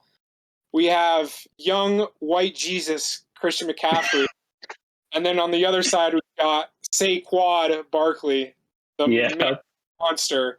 Saquonzilla.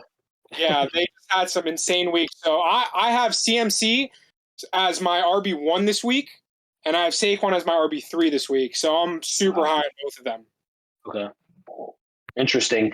I don't know if I necessarily rank CMC that highly. I definitely think he's in my top 5, but the Giants really did shut down Derrick Henry like really, really well.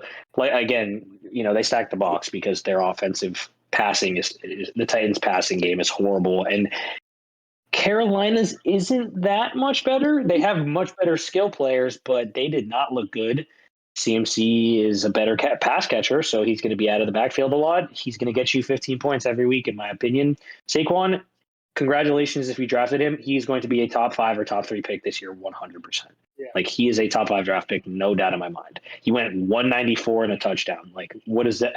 That is, Saquon is back. He is back 100%. That's it. Single-handedly won the New York Giants that game. 100%. Without them, they would have collapsed to the ground. They won on a missed kick field goal. Like, so yeah, Saquon, he's a league winner this year. It's already looking like it if he can stay healthy. Sure. Hopefully he can. And then through the air, we're obviously not starting any New York Giants because that wide receiver room is an absolute joke. They're paying Kenny Golladay like $48 million to just sit on the bench and just give everybody Gatorades and stuff like that. Because that's the New York Giants for you. So we're off of them. And then on the Panther side of the ball, we have DJ Moore and Robbie Anderson. I have DJ Moore in 2 leagues in our 10 and 12 man league. Week 1 was not encouraging at all. Very disappointed. I know you were sketch about him to begin with. So that's a big I told you so. As of week 1, we'll see how everything goes. So him and Robbie Anderson are the only receivers to really touch on. I have DJ Moore, I believe, as my wide receiver 19 this week, or 14. I can't really tell. Not really excited having him as my wide receiver 1. So that kind of sucks. Yeah. But him and Robbie like wide receiver 0 right now. Yeah, wide receiver 0, gang. I mean, I have DJ Moore in 1 league, Dynasty, and it's because I hope he gets traded. Like, that's about it. That's about it. Tight end wise, nothing on that game. So let's get to the next game on the slate. We have the Pittsburgh Steelers versus the New England Patriots. Patriots, yep. Quarterback wise, nope. Bye. Mac Jones, you're awful. Mitch Trubisky, you already had your chance. Dog meat. So none of them. Running back wise, we went over Najee, the injury there.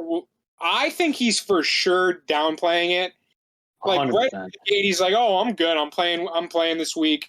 Yeah. I don't buy it. I don't know. Tomlin's a smart coach. I know he likes to let the players have a lot of control, but I don't know. You were talking about Najee earlier, and I didn't want to jump into it because I wanted to get started on the slate. But as you know, preseason I was really bullish on Najee in the beginning, and then slowly as we started to get towards draft day and stuff like that, I became like more off of him. I preferred Dalvin over him in a lot of leagues, and week 1 kind of proved it. Like, he's going to get the ball so much, but they look awful at the line. They're not going to move the ball like crazy.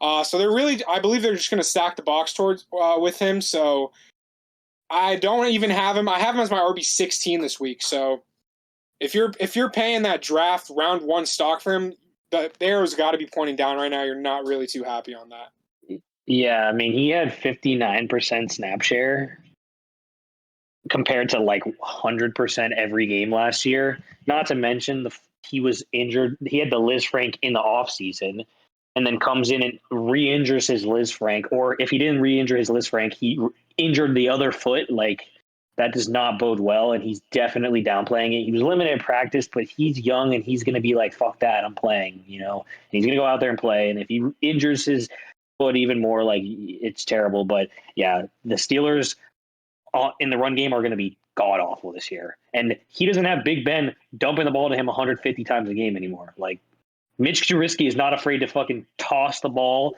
and have somebody go up and it get intercepted or have Chase Claypool win a one-on-one, and that's it. Like, he's not going to dump the ball down as much as Roethlisberger did. So for any Najee Harris owners out there, I strongly suggest if Jaylen Warren is available in any of your leagues to pick him up. He is looking like the RB2 right now. He played all of the snaps once Najee was out of the game. So if you don't have him or if he's available in a league and you need a flyer RB, potentially if Najee's out 1 to 3 weeks or something like that, could be a little sneaky play there. And then on New England side, God, Bill Belichick and these running backs. This is the main reason why I have no shares of any New England backs this year. Horrible. Ramondre and Damian, there's not really much to say on them. Everybody knows like what they're going to be like. Yeah, if you didn't pick them in the 10th round or the 12th round or whatever, like, you're salty right now. I faded Damian everywhere unless he fell really far. And I mean, I took Ramondre just because I think that as the year progresses, or if Damian gets injured, like, he could come in and have a big role. But I told you, Ty Montgomery, bro, out of the backfield, what does he do? He goes out week 1, catches the touchdown pass. Like, this backfield is awful. The only thing is, I'm not sure if I'm correct or not. Let me check it. I'm pretty sure Ty Montgomery is hurt again. Is he? With something.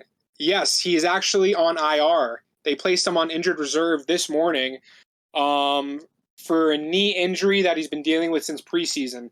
So that does spark some interest in Ramondre for me a bit more. Yeah, I think Ramondre is an absolute stud. He looks great eye test wise and all that stuff. So with time on IR, it could open up some things for him. Yeah, for sure. Week 2, we'll see. I mean, that's big news for Ramondre. So yeah. And then on the receiver side of things, we have Deontay Johnson and Chase Claypool. I guess we can. He's nothing crazy to me. He got some interesting plays. I know he had some like jet sweeps and stuff like that, and they're running him on the outside, which I do like because he's got some pretty good abilities. But I'd probably not starting Chase in our 10-man league. But Deontay, I think he's gonna be great. He gets the lion's share of the targets, and he doesn't have brick hands anymore, so he's a start to me. Yeah. I mean, Claypool, you know, he's in on a lot, like 90+% of snaps. So he's gonna get his targets every now and then. But I'm not as sold on him as people thought his talent was from last year. Like, I think people kind of overreacted and thought he was like this god wide receiver that was just going to take over the league. And I don't know if he is. I mean, I think George Pickens is a way better prospect than him and is actually going to take over as he gets more comfortable. And I mean, Deontay, they're already sucking all the targets away. Yeah, I'm off Claypool. Yeah, I won't tolerate the Deontay slander just because of that catch he had last week. Insane. It was beautiful. Yeah. But yeah, so that's that. The tight end position for this game is actually pretty interesting to me, just because tight end is a wasteland. So if you're streaming and you're desperate a little bit, I think Hunter Henry is for sure Mac Jones' favorite target. He's not. You're not besides happy. Jacoby Myers. Yeah, Jacoby Myers too. You're not happy starting Hunter Henry really, but I mean, he had like 9 touchdowns last week. He was tied for the most in the league with Kelsey. So it's not a crazy start. And then Pat Freiermuth, the Muth is loose. I really like him as a tight end. He had really good chemistry with Trubisky in preseason, and I don't know what his stat line was week 5 for 75. 5 for 75. Not bad. I mean, from a tight end, that's 10 really, targets. yeah, that's really all you want. And then you pray for that touchdown at the position. So I think tight end wise, that'll be an interesting matchup if you're into streaming and stuff like that, you know? All right, and now because of just like time constraints and whatnot, we're just going to go through the rest of the slate and kind of name out like the players of importance that kind of matter for fantasy wise. So the last 1 p.m. Game that we have is the Colts versus the Jags. Good divisional matchup, but we have Jonathan Taylor, who's very, very important. We have Michael Pittman, who's dealing with the injury, of course. Alec Pierce just went on concussion protocol, so he's a nobody. Paris Campbell's a nobody. Matt Ryan, like, he's kind of a play that maybe you can slot in at the end of the day with, like, an injury, but that's about it for the Colts. And then Trevor Lawrence, I like the talent, but until Jacksonville proves that they're good, he's not really a start.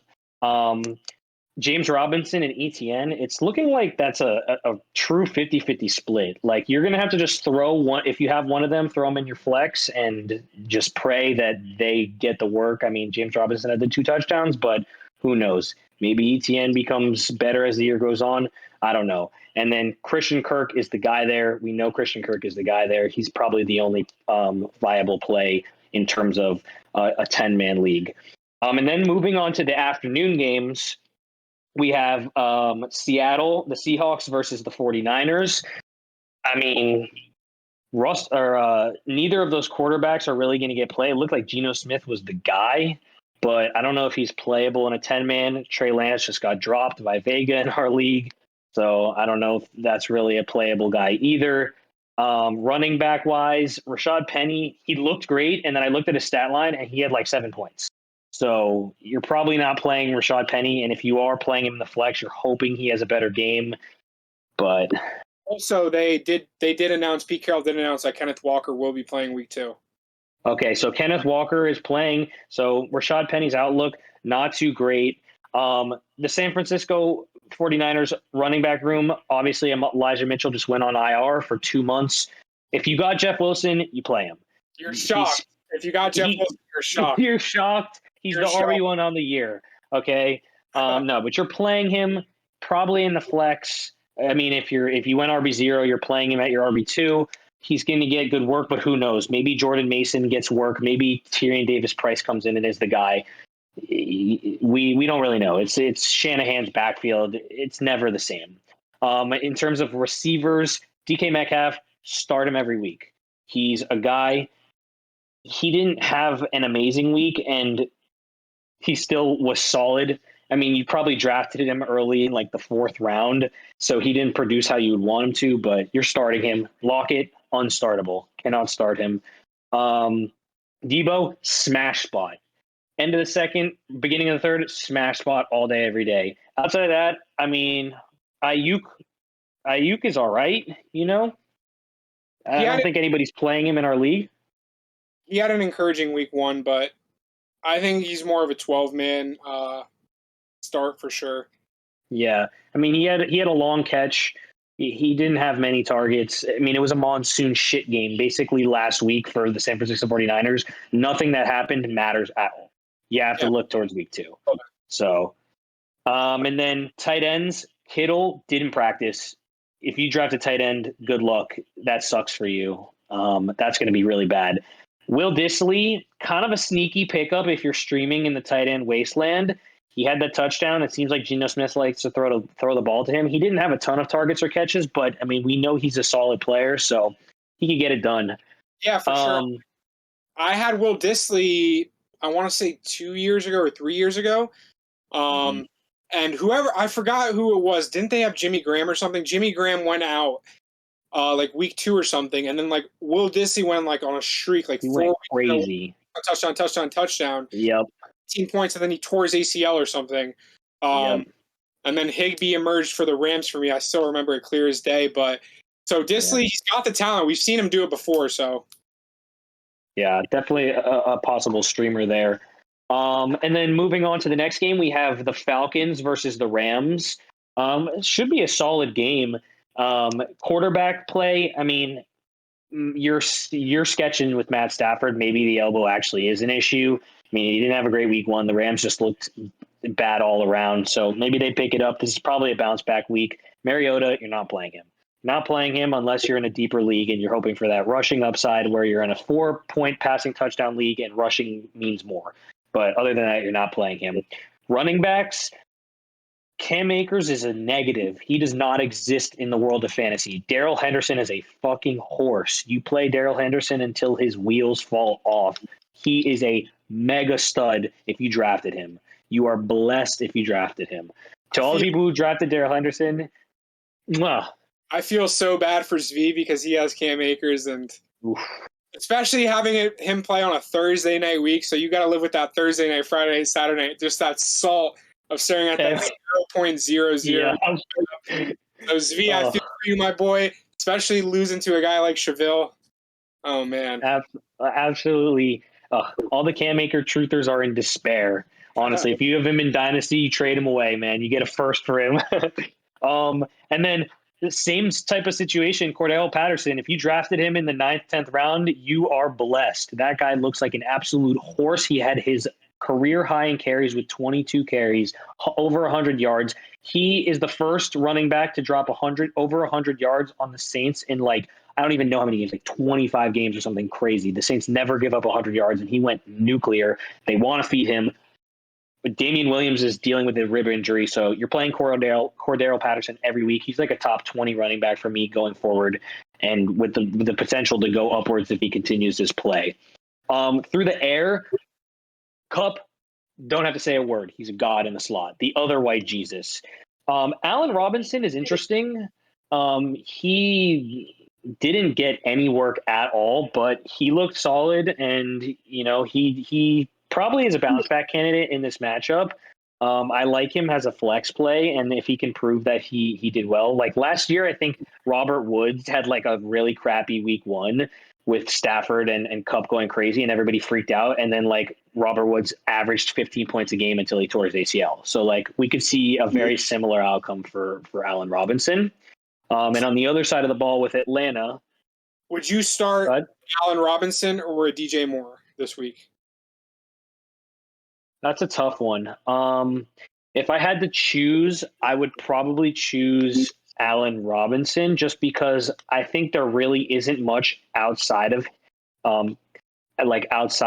Kupp. Higbee is solid, but wide receiver wise, and I think they want to get Allen Robinson the ball. They want to prove that they can use him. He's a talented guy, and I just think DJ Moore has some talent around him. Stafford and the Rams are way better than the Panthers and Baker Mayfield are going to be. So I think you're starting Allen Robinson over DJ Moore. I don't like it. It sounds ugly because the difference the difference in capital wasn't too bad, but just the idea of starting the wide receiver 2 over the wide receiver 1 is weird. But yeah, I think you're starting A-Rob. Okay. And then for Atlanta, we have Drake London. I don't even think you're starting Drake London. Who else is there outside of Drake London? There's really nobody. They don't have any pass catchers out of the back or pass catchers at all. So tight ends is a big spot here. Pitts, you're starting him every week. He saw a ton of work. I think he's definitely going to have a better week, and he's going to have a better year going on than what we saw in week one. Week one's always weird. And Tyler Higbee, he's a really solid player in this tight end wasteland. He had 10 points. He saw a decent amount of targets. And as the Rams start to pick up, maybe he gets a little bit more, he gets a little bit less work, but the quality of his targets are higher. Maybe he gets in the end zone. So solid plays there. And then we have the Cardinals versus the Raiders. If you want to take this one, you can go ahead and take this one. Yeah, for sure. So quarterback-wise, I got Kyler as my QB6 and Derek Carr as the QB10. So both top 10 plays for me. I think it should be a little bit more of a shootout. Like I said earlier, I think that the Cardinals' pass defense is absolutely horrendous right now. Yeah. Maybe it was the Chiefs being Mahomes-level god and stuff like that, but they looked really weak in the secondary. Yeah. So I think Derek Carr should be a pretty solid play there. And then running back-wise, all we have is James Conner and Josh Jacobs. Josh Jacobs, you really know what you're going to get with him. I think he should be able to score a touchdown this week. I'm pretty confident he will. I have him as my RB18, and then James Conner. He's just so consistent. He's going to get you those 18 touches a game, and he's always going to get that goal line work. And the Cardinals are going to not have trouble really getting there with the playmakers they have in Kyler. So those are some solid RBs. And then wide receiver-wise, we have Marquise Brown, Devontae Adams, and then Hunter Renfrow. Devontae Adams is my wide receiver 2 this week, specifically because of what I saw from the Chiefs last week. So I think Devontae Adams is going to have an absolute super mega week this week. Sevilla will be happy about that. Marquise Brown, I think he's going to do better than this week. That touchdown really saved him last week. So I'm kind of still a little bit worried about him, but I think the chemistry is going to keep building. I think he'll do pretty good. And then Hunter Renfrow, I don't think anybody's really starting him in our league. He's more of a 12-man league player right now. But the tight end position is also, again, really interesting. Darren Waller, you spent the capital on him. You're starting him no matter what. I remember last week he had one play where Derek Carr had him on a curl route where he almost scored. They tackled him like at the 1.5-yard line, so it would have made his day a lot better. And then Zach Ertz, he's been dealing with his calf stuff. I know he just got marked as questionable again. I'm sure for that again. But he scored a touchdown last week, so not really much else you can ask for on that, you know? Yeah, so, definitely. Those are the tight ends there. And then I'll move on to a pretty interesting NFC game here. We got the Chicago Bears versus the Green Bay Packers. According to Aaron Rodgers, he owns that team, so that'll be a pretty good one. Justin Fields, absolute schlop stink on your bench. You're not having a good time with him. Rodgers, I do think, is a bounce-back candidate this week. I think he's going to get it together. I think the receivers, I don't know if you saw Christian Watson had an absolute dime. Oh, my God, bro. Don't remind me, bro. I'm so mad because of my dynasty. That's a candidate for me for like one of those wide receivers that like at the end of the year, like, why didn't I draft him? You know, and it's like he dropped the dime in his hands. Perfect. He was 10 miles behind the closest defender. It was a guaranteed bomb touchdown, and he just messed it up. And we know what happens when Aaron Rodgers gets embarrassed and then has a Sunday night football game. We know what happens. And Aaron Rodgers goes out and throws 5 touchdowns. Exactly. One thing I'm worried about is, to me, Rodgers is that quarterback where chemistry is everything to him. So that one drop, I hope it doesn't just define his role for Watson. Like, no, I'm off of him. I hope he force feeds. So I think Rodgers is in a good spot on Sunday night. Running back wise, on the Chicago side of things, we got Montgomery and Herbert. Montgomery, like I said in episode 1, we know what Montgomery is going to give you. The offensive line there is terrible. I'm actually a bit worried because Khalil Herbert had less touches than him, but had more. He was amazing. But he had more yards on the ground. Yeah. And I was super high on Khalil Herbert last year when Monty went out. He passes the eye test like crazy. He's so fast. He got such a good burst. Yeah. So Monty, you got to start him. Herbert, you're not starting him, but he's if you're a Monty owner, you should for sure have him on your bench just in case anything were to happen. And then on the Green Bay side of things, the running backs, absolute studs. Aaron Jones, he's my RB10 this week. AJ Dillon, my RB18.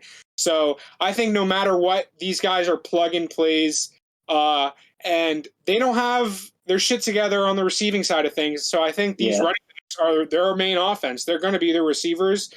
The only thing as an Aaron Jones owner, you're kind of sketched because AJ Dillon had more touches than him, and he looks like the 1A to the 1B, as you said, which sucks ADP-wise because there is a significant difference on where you drafted the two. One's a second round pick, one's a 5th or 6th round pick. So the value there is a little tough. But you're starting both of them, and it's fantasy, so you just got to plug in where you can. Wide receiver-wise, I'm not starting anybody. Like you said, the Chicago game last week, it was a thunderstorm, Noah's Ark type of game. So we didn't really get to see much. Darnell Mooney, though, he's supposed to be his favorite target and stuff. I'm not starting him. I got to give it another week to see how things go. It was just a weird game, though. Cole Kmet had 0 targets. Just weird. Weird game. And then Alan Lazard, he's in Zvi's starting lineup right now, which is interesting to me. I know he's dealing with injuries. Practice. he practiced. I don't know if he's going to play. For sure, a shot on a dartboard type of thing. Kind of sketchy to me. And then the last Sunday slate game, we have the Cincinnati Bengals right now. They're the Bengals to me. The Dallas Cowgirls. Dallas Cowboys. It's going to be that should be a good game. I hope. For the Bengals. Joey B, I think he's a buy low candidate right now if you're in need of a quarterback, if you lost a Dak. I don't think he's going to have that bad of a game again. It was really, really weird. He was doing some forced throws and stuff like that. I don't know if it was the nerves. But Pittsburgh really got under his skin. I have him as my QB7 this week, though. So I think he's gonna have a really good game. Cooper Rush, you're not starting him at all. Running back wise, Ezekiel Elliott and Tony Pollard. You got to start Zeke because he's not he didn't do that bad. He looked pretty good last week. I wasn't like super happy with him. I know Shevil is not going to be as his RB1. He's out of the top 20 for me this week, so that's that. Yeah. Pollard, if you're desperate at flex, yeah, you can throw him in there. I think there's some better wide receivers that you could find on the waiver wire. And then on the Bengals side, Joe Mixon, top 10 play this week. I think he's going to give you what he's going to give you. He's going to get tons of volume. He's going to get the passing work when the receivers aren't open. The receivers are usually open every play of the game. You got Jamar Chase and T. Higgins out there. Yeah. And Tyler Boyd, who's an amazing wide receiver 3 to have. Yeah. But Mixon's going to do what he's going to do. And then receiver-wise, CeeDee Lamb, the arrows are pointing down. I'm super sketchy on him with Cooper Rush. I know you have to play him in the flex. No, you have to play him no matter what. You just have to hope that Cooper's going to force feed him. It's just sad because the potential is for them.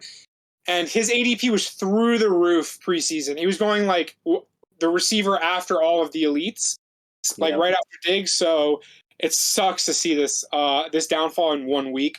Jamar Chase, a slam spot for me. Trayvon Diggs does not play that smoke.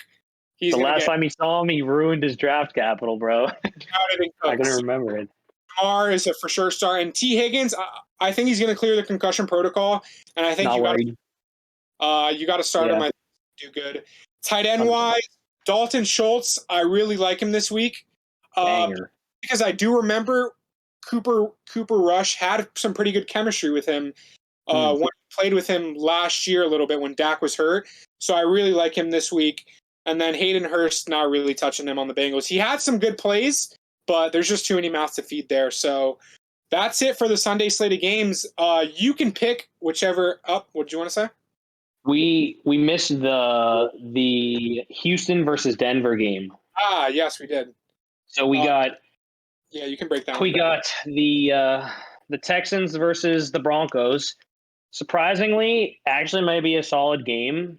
Texans did well against the Colts. At quarterback, like you could potentially play Davis Mills. I mean, he looks solid. He had 20 points. I mean, they were playing a tough defense in the Colts. So you're playing Russ every single week. He looked awful last week, but you cannot not play him. You probably spent up a little bit for him. He was later in the ADP, but you got to play him.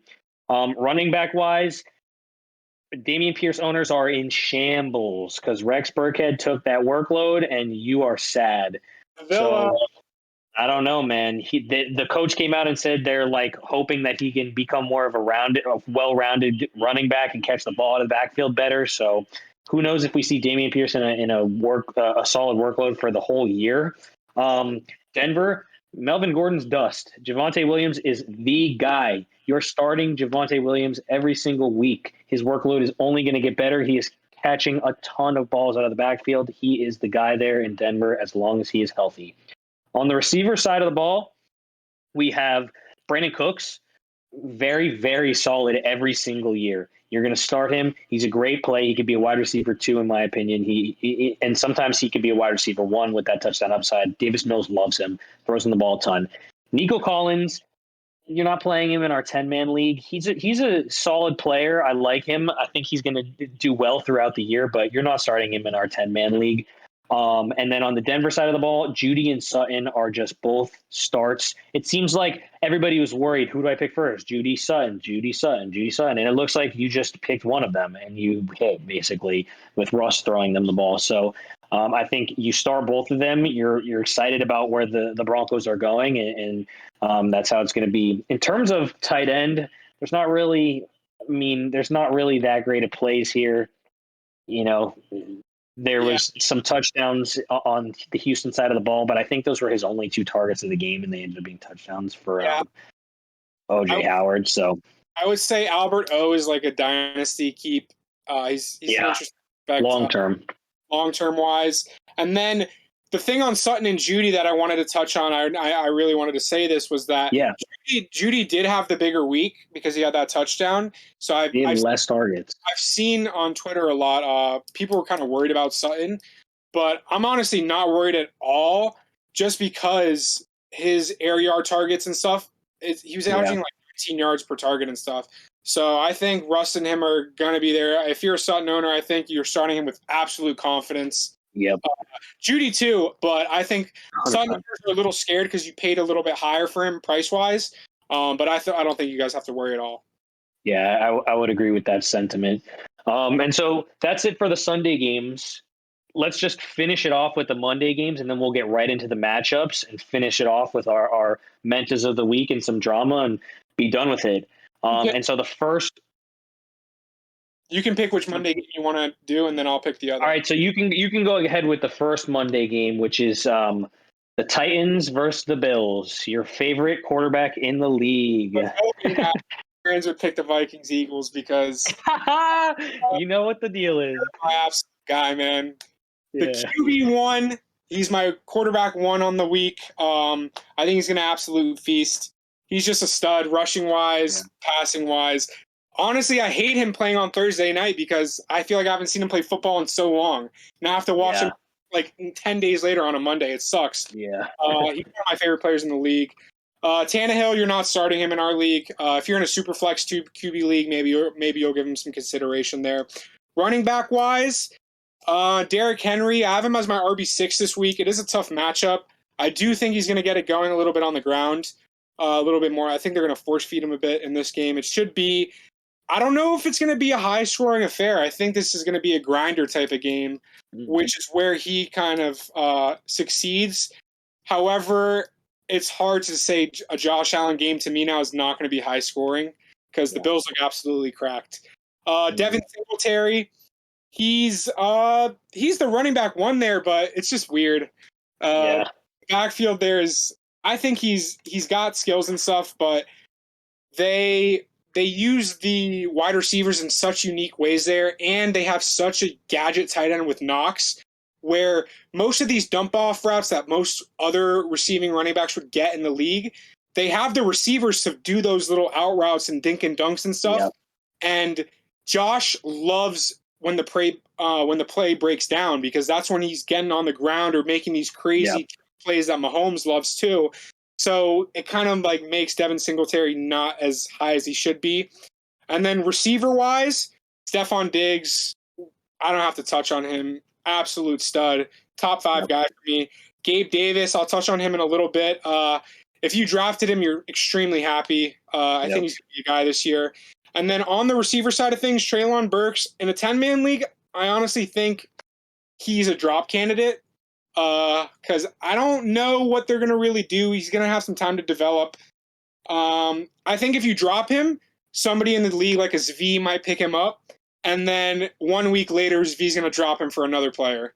So I think he's going to play that for a couple of weeks until they establish things there. And then Robert Woods, I know there was whispers throughout the fantasy community. He could be a steal. He could be the wide receiver 1 for them, but nothing's really playing out yet, so you're not starting him. And then tight end wise, Dawson Knox, huge upside guy. He had a really, really bad bust week 1. I know the feeling in the championship versus Dan last year, he scored 0 points. He got me a donut, and I somehow still managed to beat him. So he's going to have those games like that, but the upside alone, Josh Allen loves him. He's going to get the ball. So he's the tight end 10 for me this week, so you got to start him. Yeah. For sure. And then we'll move on to the last game of the week, which is an absolute smash banger Monday Night Football elite game, Minnesota Vikings versus the Philadelphia Eagles. This game is going to be an absolute shootout. There is a 50.5 point total. We're going to see slinging. There is firepower all over the board. It's going to be absolutely crazy. Quarterback, you can start both quarterbacks. Jalen Hurts is looking like he could be the quarterback one as well. He can run the ball. He had 17 carries for 90 yards and a touchdown. He can throw the ball. A.J. Brown's going to get the ball a ton. Kirk Cousins, he is Justin Jefferson. That's all you got to know. He's going to throw the ball a lot. You got Dalvin Cook. He's going to throw the ball a lot. Kirk Cousins is a solid play. He's probably on the lower end of quarterbacks, especially in our 10-man league. But again, if you have a Dak or something like that and you want to stream, this is a game where you can stream Kirk Cousins for sure. Running backs, I mean, there's studs all around. You got Dalvin Cook. Dalvin Cook is going to get the ball. He looked very efficient last week, even though he didn't really put up a great fantasy week. He looked very efficient, and they're going to get him the ball a lot. You play him every week. Alexander Mattison, if Dalvin goes down, you're happy you have Alexander Mattison on your lineup because he's going to pop off. Miles Sanders looks like breakout candidate of the year. Looks like he's going to be a guy this year, and what we thought he was going to be a year or two ago is what he's going to be this year. I'll touch a little bit more on him in a bit as well. And then the guys behind him, Kenneth Gainwell and Boston Scott, if anything were to happen, those guys are really solid. They're on an amazing offense. They're going to get touchdowns. They're going to get the ball. They can do it. They've done it in the past, and they're guys you can play. But this week, they're not a play in a 10-man league. Wide receivers, this is probably the best wide receivers in a game overall that we're going to get this week. You got Justin Jefferson, who could potentially be the wide receiver one, and you got A.J. Brown on the other side, who can also be the wide receiver one. Justin Jefferson, you're playing in every single week. He could break 2,000 yards this year. He could break the touchdown record. Like, he's going to do Randy Moss things. Like, he's just going to be a guy. Behind him, Adam Thielen, he's going to be a player that you're going to play because he definitely has touchdown upside, but he's definitely going to see regression. KJ Osborne is a breakout candidate for me. I think he's going to start coming up a lot heavier. And so you're playing Adam Thielen. You're hoping for a touchdown for him, but I would not be happy with him. He's definitely just a flex play.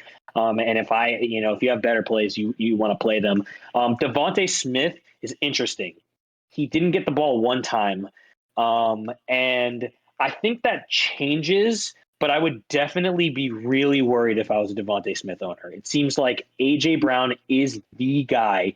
And when A.J. Brown isn't the guy, they're running the ball, or Jalen Hurts is carrying the ball on scramble. Like, if I was a Devontae Smith owner, I would be a little bit worried. It'll probably move closer to the mean with his target. He's obviously going to catch the ball. The coaches love him there. They were talking about how they want to use him.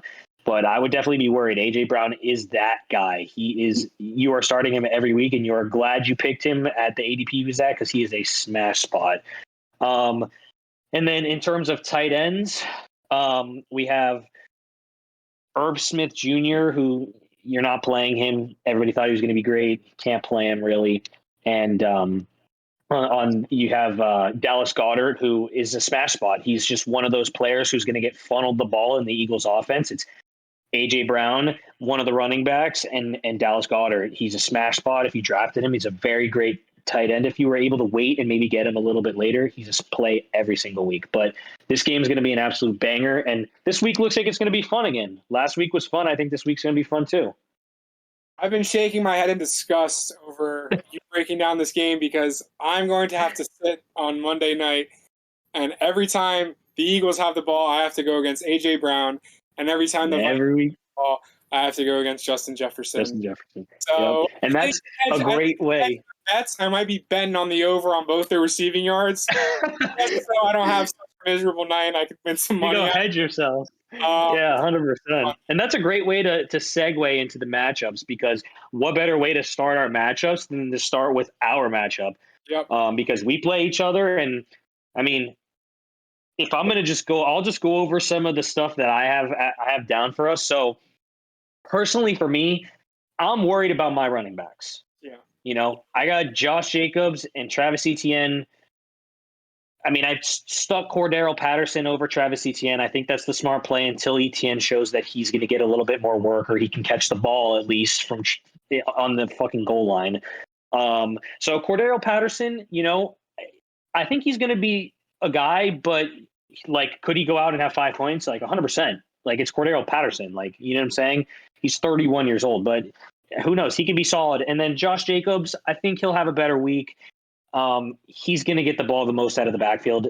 I'm worried about his PPR. He really isn't being targeted in the pass game. And I'm pretty sure, is it James White who's there? Somebody is there, or Brandon Bolden or something is catching the ball out of the backfield. As long as his PPR is hampered, like, I'm worried about my running backs. And just to put the nail in the coffin, you basically took running back all early as soon as possible, and your running backs are smashes.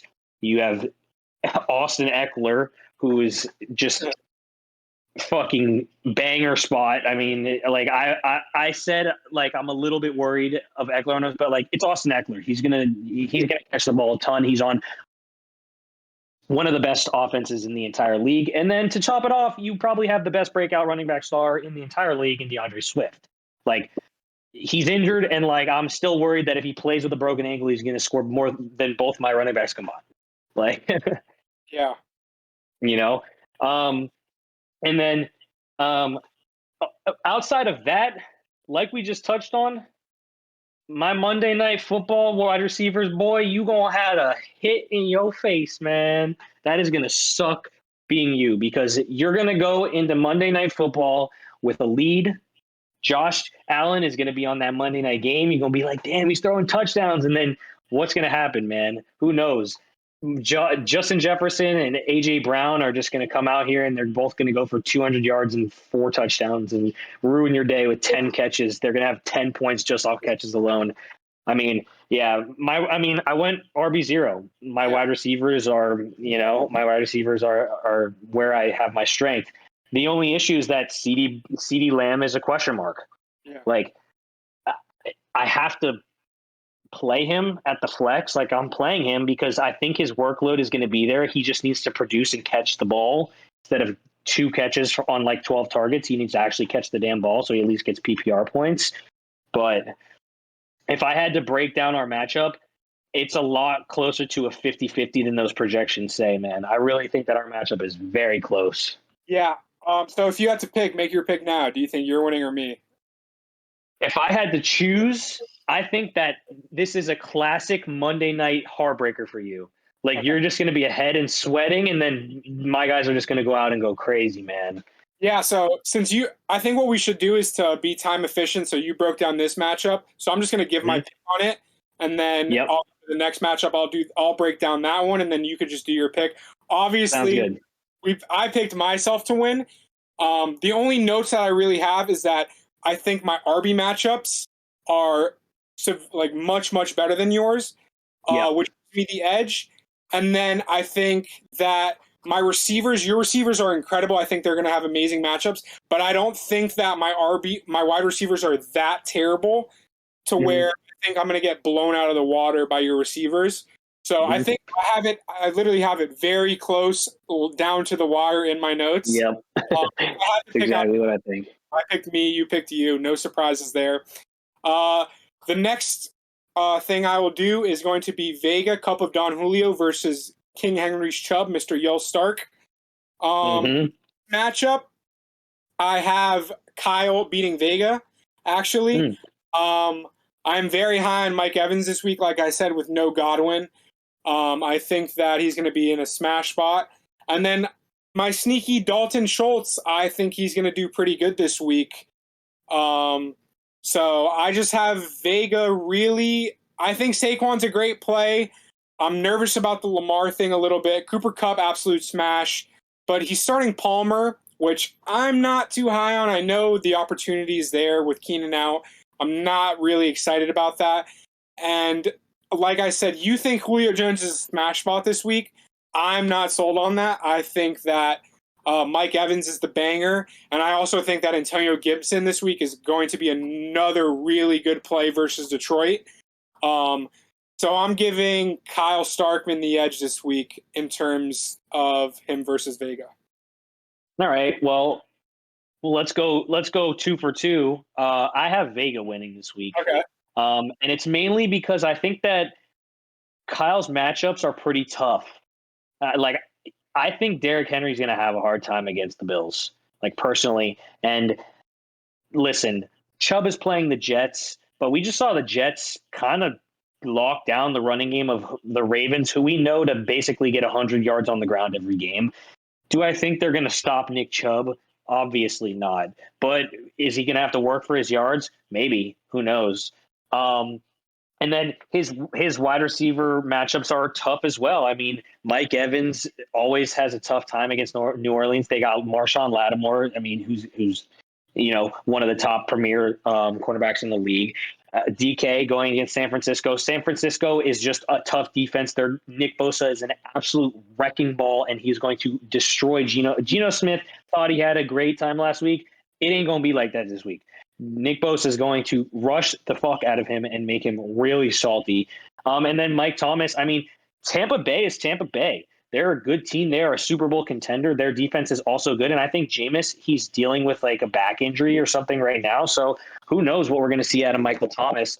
And when I just look at Vega's lineup, man, Lamar, Saquon, Connor, Kupp, like that top four is just scary to me, man. Like, I'm very happy that Vega and Kyle are matching up twice this year in the regular season, because they need to play each other and take an L out of that group, because their teams are very solid. Both of their teams are very solid.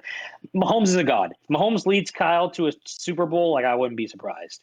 So that's the key to Kyle's matchup. And I mean, I don't know. I think I have Vega winning this week. One other thing I'll say, I know you're going to break down the next matchup, but I love that 4 1-0 teams are playing each other. Yeah. So that's huge for us. Me and you are both 0-1, 0-1. And then Svi and Max are 0-1, 0-1. There's only one 1-0 versus one 0-1 matchup, so it's really good to balance out the league. Yeah, that's really good. Okay, so the next matchup I'll get into is Team Shevil versus JT. Do you love me? Mr. Ethan Sevilla versus Raekwon James.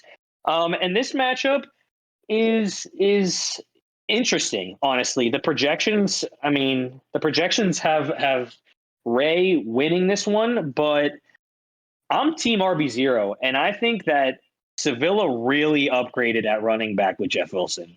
Like, Dameon Pierce was a nothingness, and Jeff Wilson is going to get touches, so that's a big upgrade there. Zeke didn't do shit. Dameon Pierce didn't do shit, and Sevilla dropped a shitload of points. He has bangers at wide receiver with smash spots.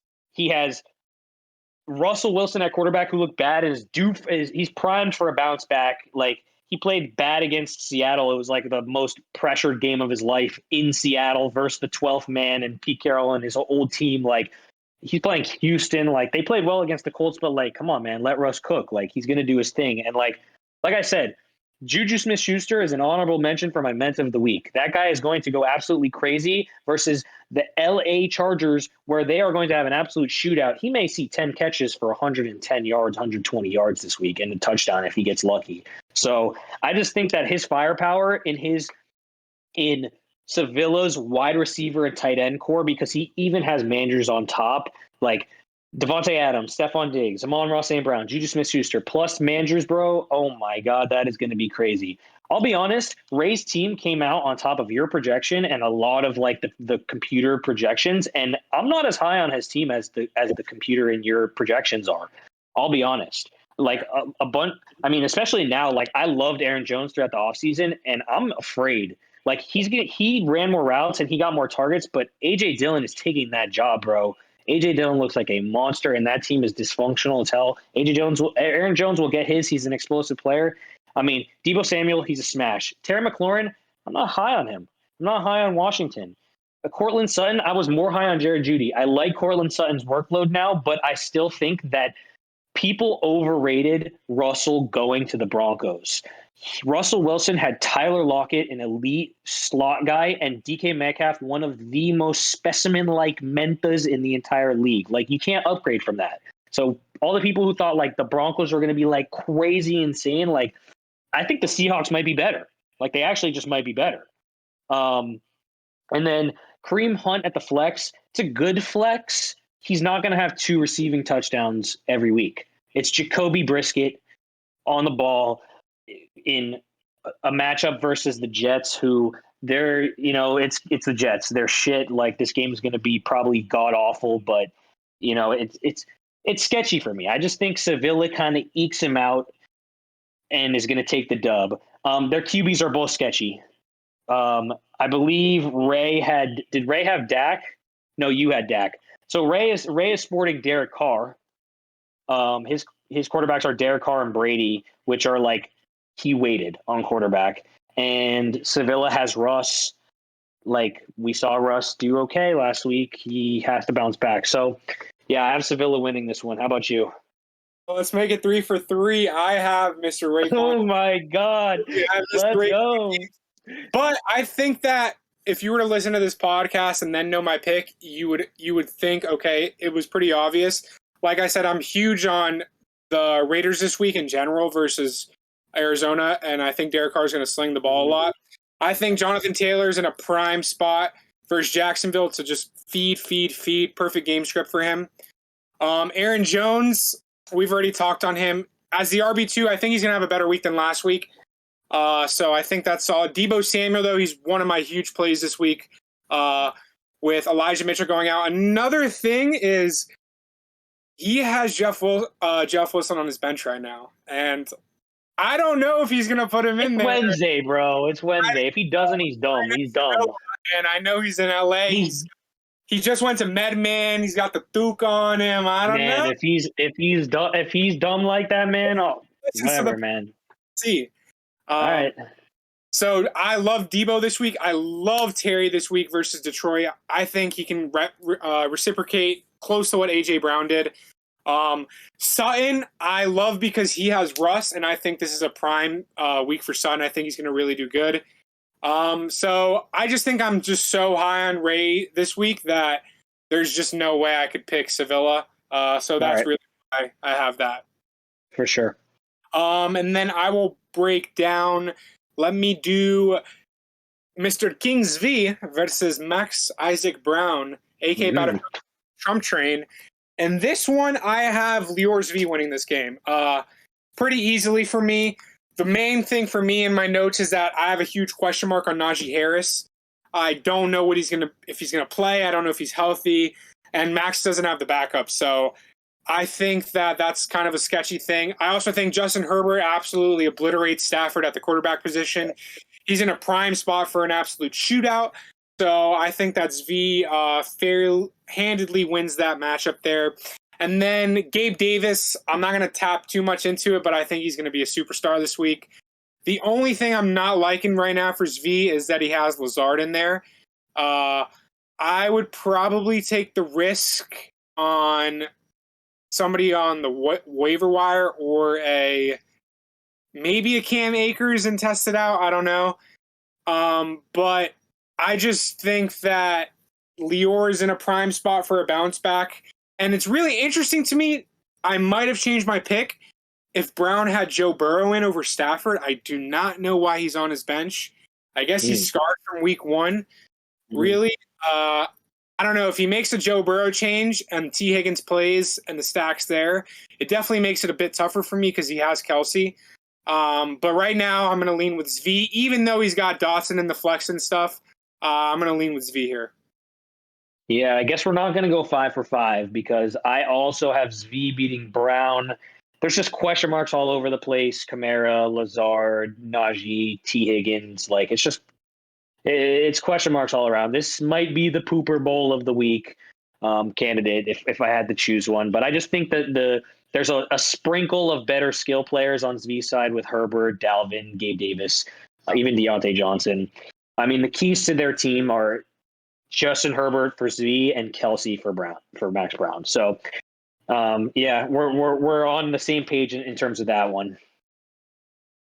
And then we'll get into the very last matchup of the week, which is Mr. Daniel Chiarelli, who is Boomer Bust, and Ethan Seidenberg. Everybody hurts.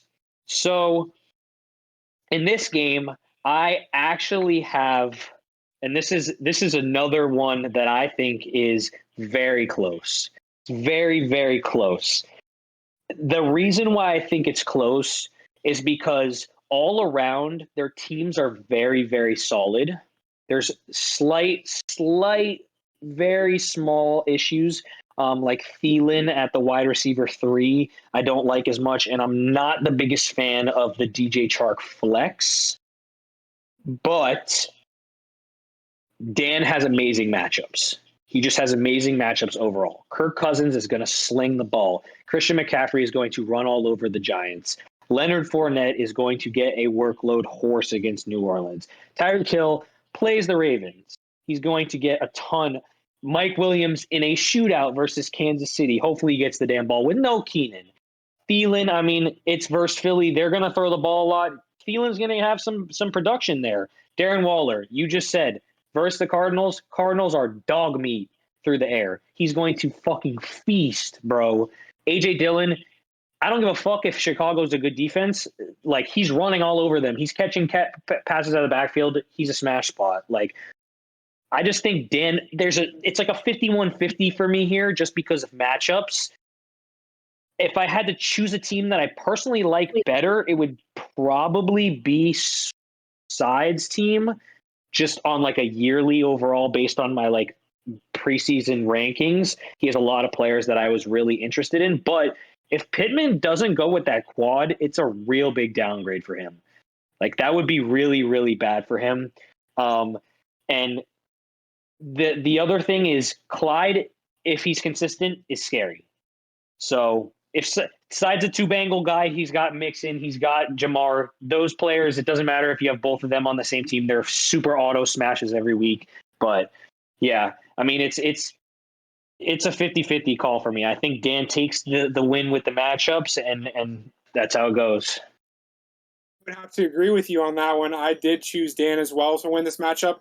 The projections sum it up. It's so close between the two. Mm-hmm. The main notes that I'll comment on, because you did a pretty good job there on breaking down everything, I think Mike Williams with no Keenan is just a really big X factor for Dan this week.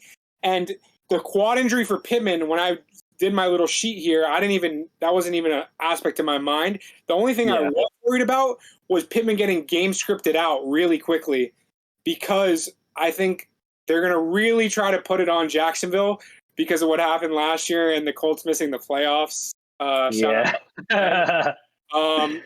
I was getting downgraded out. And then the last thing I have is I prefer A.J. Dillon by a mile over DJ Chark at the flex spot. So I think he has a huge advantage there. So I'll definitely have to side with Dan on this one. So just to recap, you picked yourself. I picked me in my matchup. In the Vega versus Kyle matchup, I picked Kyle. You picked Vega. Mm-hmm. In the Dan versus Seidy, we both picked Dan. In Zvi versus Max, we both picked Zvi. Yep. And then in the Sevilla versus Ray, you picked Shevil and I picked Ray.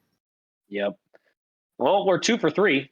Yeah, 2 and 3. So we had some pretty good agreements there, and some interesting disagreements that we'll just have to see come to fruition soon. Yeah, for sure. And I think we're upwards of like 2 hours, 10 minutes now. So we'll go ahead and get into our mentas of the week and a little bit of drama, and then we'll close it out from there. So if you want to go ahead and do your menta of the week, we both kind of alluded to them earlier in the pod, but go ahead. Yeah, so my menta of the week is my smash spot player who I think is going to absolutely do huge things. I tried to tell them to not be such an obvious player like a top 5 receiver, a top 5 running back, nothing crazy like that, because we know these players are gonna smash, and we know it's not. It's like if you guess it right, it's like, okay, I got it right. Like, it's nothing too exciting. So I try to target those 10 to 15 range players that can really, really change your week. So my menta of the week this week is no other than Gabriel Davis, the wide receiver 2 in Buffalo. I think that he looked amazing in week 1. He had the first touchdown of the NFL season. I think that the reason I really have him as my menta of the week is that his ADOT target yardage and stuff like that is super high. It's at like 21 yards per throw or something like that. Diggs, don't get me wrong, he's the number one there. He's going to get those short 100% when they need that first down, they're going to him. But I think that Gabe Davis has just that power to break down any play and just feast on these second-string cornerbacks. And the reason he's my first Menta of the week all year is because we've seen Gabe Davis's ceiling, and that's 4 touchdowns in a single game. Yeah. Not many players can get 4 touchdowns in a game. Yeah. So after seeing that ceiling, I think he's going to do really good versus Tennessee. And I think the targets are only going to go up from week 1. So I have Gabe Davis as my top 12 play of the week and my Menta of the week. Yeah, I mean, when you have Josh Allen as your quarterback, anything can go right in that situation. And so my Menta of the week, it's only right that it comes from a game that I'm going to be watching every single second of, and that is Miles Sanders. Miles Sanders is going to be an absolute smash spot for anybody who plays him this week. He had 13 carries for 96 yards and a touchdown. That is 7.4 yards per carry. That's absolutely disgusting. He also had 2 targets for 2 catches and 9 yards out of the backfield. Like, he didn't get much work on that, but like his efficiency was so crazy, and just the added little target, like little catches on the top out of the backfield, like give me that all day. Extra 2-3 points just from catching it, and maybe it becomes a touchdown if he gets it. That would be great. He's on a nasty offense. We already saw the capabilities of what the Eagles can do this year with Jalen Hurts and A.J. Brown versus a Detroit Lions team that's kind of sleeper. They may not be like super crazy, but they play with such grit and they play so hard that team is going to compete every week. And the Eagles absolutely dismantled them in every form, on the ground, through the air, with their quarterback play. Not only that, DeAndre Swift just ran all over Minnesota last week. Absolutely crushed them. Went ballistic on them in every way possible, on the ground, through the air, whatever, didn't matter. So Miles Sanders could get that similar type of workload in a game where I think it's going to be competitive throughout the whole game. Not only that, is it going to be competitive throughout the whole game? Like I said earlier, there's a 50.5 over-under point total for this game.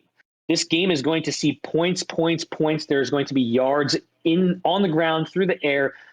Miles Sanders is taking back his job this year, and I know that he said in the offseason he wants to be more efficient. He wants to have a good year, and I think this is the year that it happens. Should be a ton of points in that game, and that's why Miles Sanders is my Menta of the week. That was very inspiring. I might have to throw some little parlay bets on his. Yes. Because, I don't know, man. That was pretty inspiring right there. I might have to throw some money on him. There we go. Take the over on yards, bro. Take the over on yards. And then we'll finish it up. Just a little mini bit about a miniature amount of league memes, drama, whatever you want to call it. We had a little scuffle this morning in the group chat about waiver wires. Everybody insists that waiver wires just doing what is it? What do they call it? I don't even know what our waiver is called. Rolling waivers. Rolling waivers, yeah. Rolling waivers, where the waivers stay the same throughout the whole year and you only just move to the back when you make a claim. Like, waiver grinders hate that. Like, you're grinding the waivers. That's not how it should be. It should be inverse standings. Every week, the worst team gets the first waiver wire pickup, so that the teams that are going crazy, there's a way to balance out the league somehow. Those teams in the shit bucket that have to grind the waivers and have to face adversity, they got to go and pick up people off the waiver. They need that number 1 pick. It needs to balance out the league. And then on top of that, we're talking about kickers and defenses. Why do we have these dumb, idiot positions in our league? Harrison Butker, how do you step on your own foot? Like, how do you slip on your own foot in the first quarter of the game? Thank God you hit a 50-yarder, but you're already out this week. Like, we got to get rid of him, man.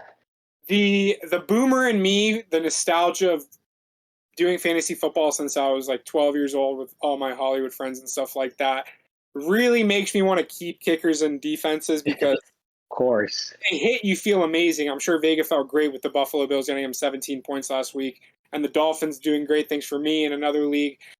but there's just so much luck involved in these two positions.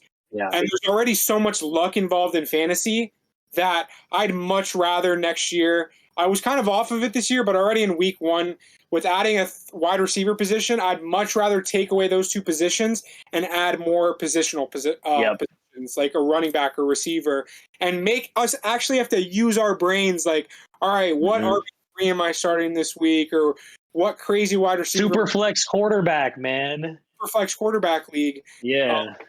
So I'm definitely on the side of no kickers and defenses right now. But the waivers, I'm opposite of you. I like waivers. I think that if you're in last place, you should just be smart with your waivers. And oh my God. Your talent, be wise with it. I don't think that just because you're a bum, you should be rewarded with the number one pickup. Yeah, but what if you're smart with your waivers, but because the first and second and third place team are so good that they didn't have to pick up waivers, like they just sit there, like they don't need to pick up people. It doesn't matter how smart or good you are with your waiver pickups, you're just at the bottom. Sure, that is just one con to it. Trash. You just gotta try to balance yourself out between that 2 to 5 mark. To me, but yeah, that's about it. Sevilla got Jeff Wilson, supposedly a fucking league winner. The world shook, the waiver wire pickup heard around the world. Sevilla. It's not the waiver pickup; it's the concept. All right. So yeah, man. I think that's about it for today. Yeah, that's pretty much it. I mean, we went over pretty much everything. That was a great pod. Everybody who's listening to this point, thank you, because this is an absolute spew fest. We're at about 2 hours, 15 minutes right now. Not too bad if you're, put it on in the car and stuff, but we really, really are thankful for all the people who are listening and all our homies. If you guys are listening through to this, like, we're new to this. This is the first time we're doing face cams. Hopefully next week we have Dan on with us. We can have even more of a spew fest and go for 3 hours and just have an absolute banger of a pod. But yeah, I mean, if you guys don't mind it being long like this, let us know, like wherever, in text, in the comments, whatever it may be, and we'll keep going longer. Maybe we'll look at the whole slate of everything and stuff like that, and go on for 2.5, 3 hours, whatever it may be. Yeah, for sure. I couldn't have said it better myself. Just want to thank everybody. This is very new for us, but it feels like I've been doing it forever. It feels weird. Yeah. Like, this comes so naturally, just talking about football, because we do this every day with our friends. Yep. We might as well share with all of you guys. I'm very curious to know how we feel about the longer episodes. I do know that it's more tolerable sometimes. Like when you see a 2-hour video, you kind of get intimidated a bit. So if you prefer the shorter episodes, we might have to work out a schedule to where we do 8 games, 1 pod on like a Tuesday, and then 8 games on a Thursday before the game, so that we can really just break that up. And that'll give us more time to do like booms and busts and not having Russian stuff. But overall, this was a great episode, and I loved having another co-host on.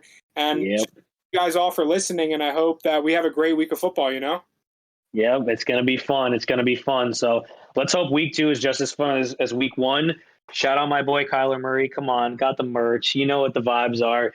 We're starting off right. We're having fun. So Thursday Night Football tomorrow. We hope everybody's watching. Thank you so much for watching. I hope everybody enjoyed our spew, and we'll see you on the next episode next week. Sure. Thank you guys very much. Have a great night. Peace.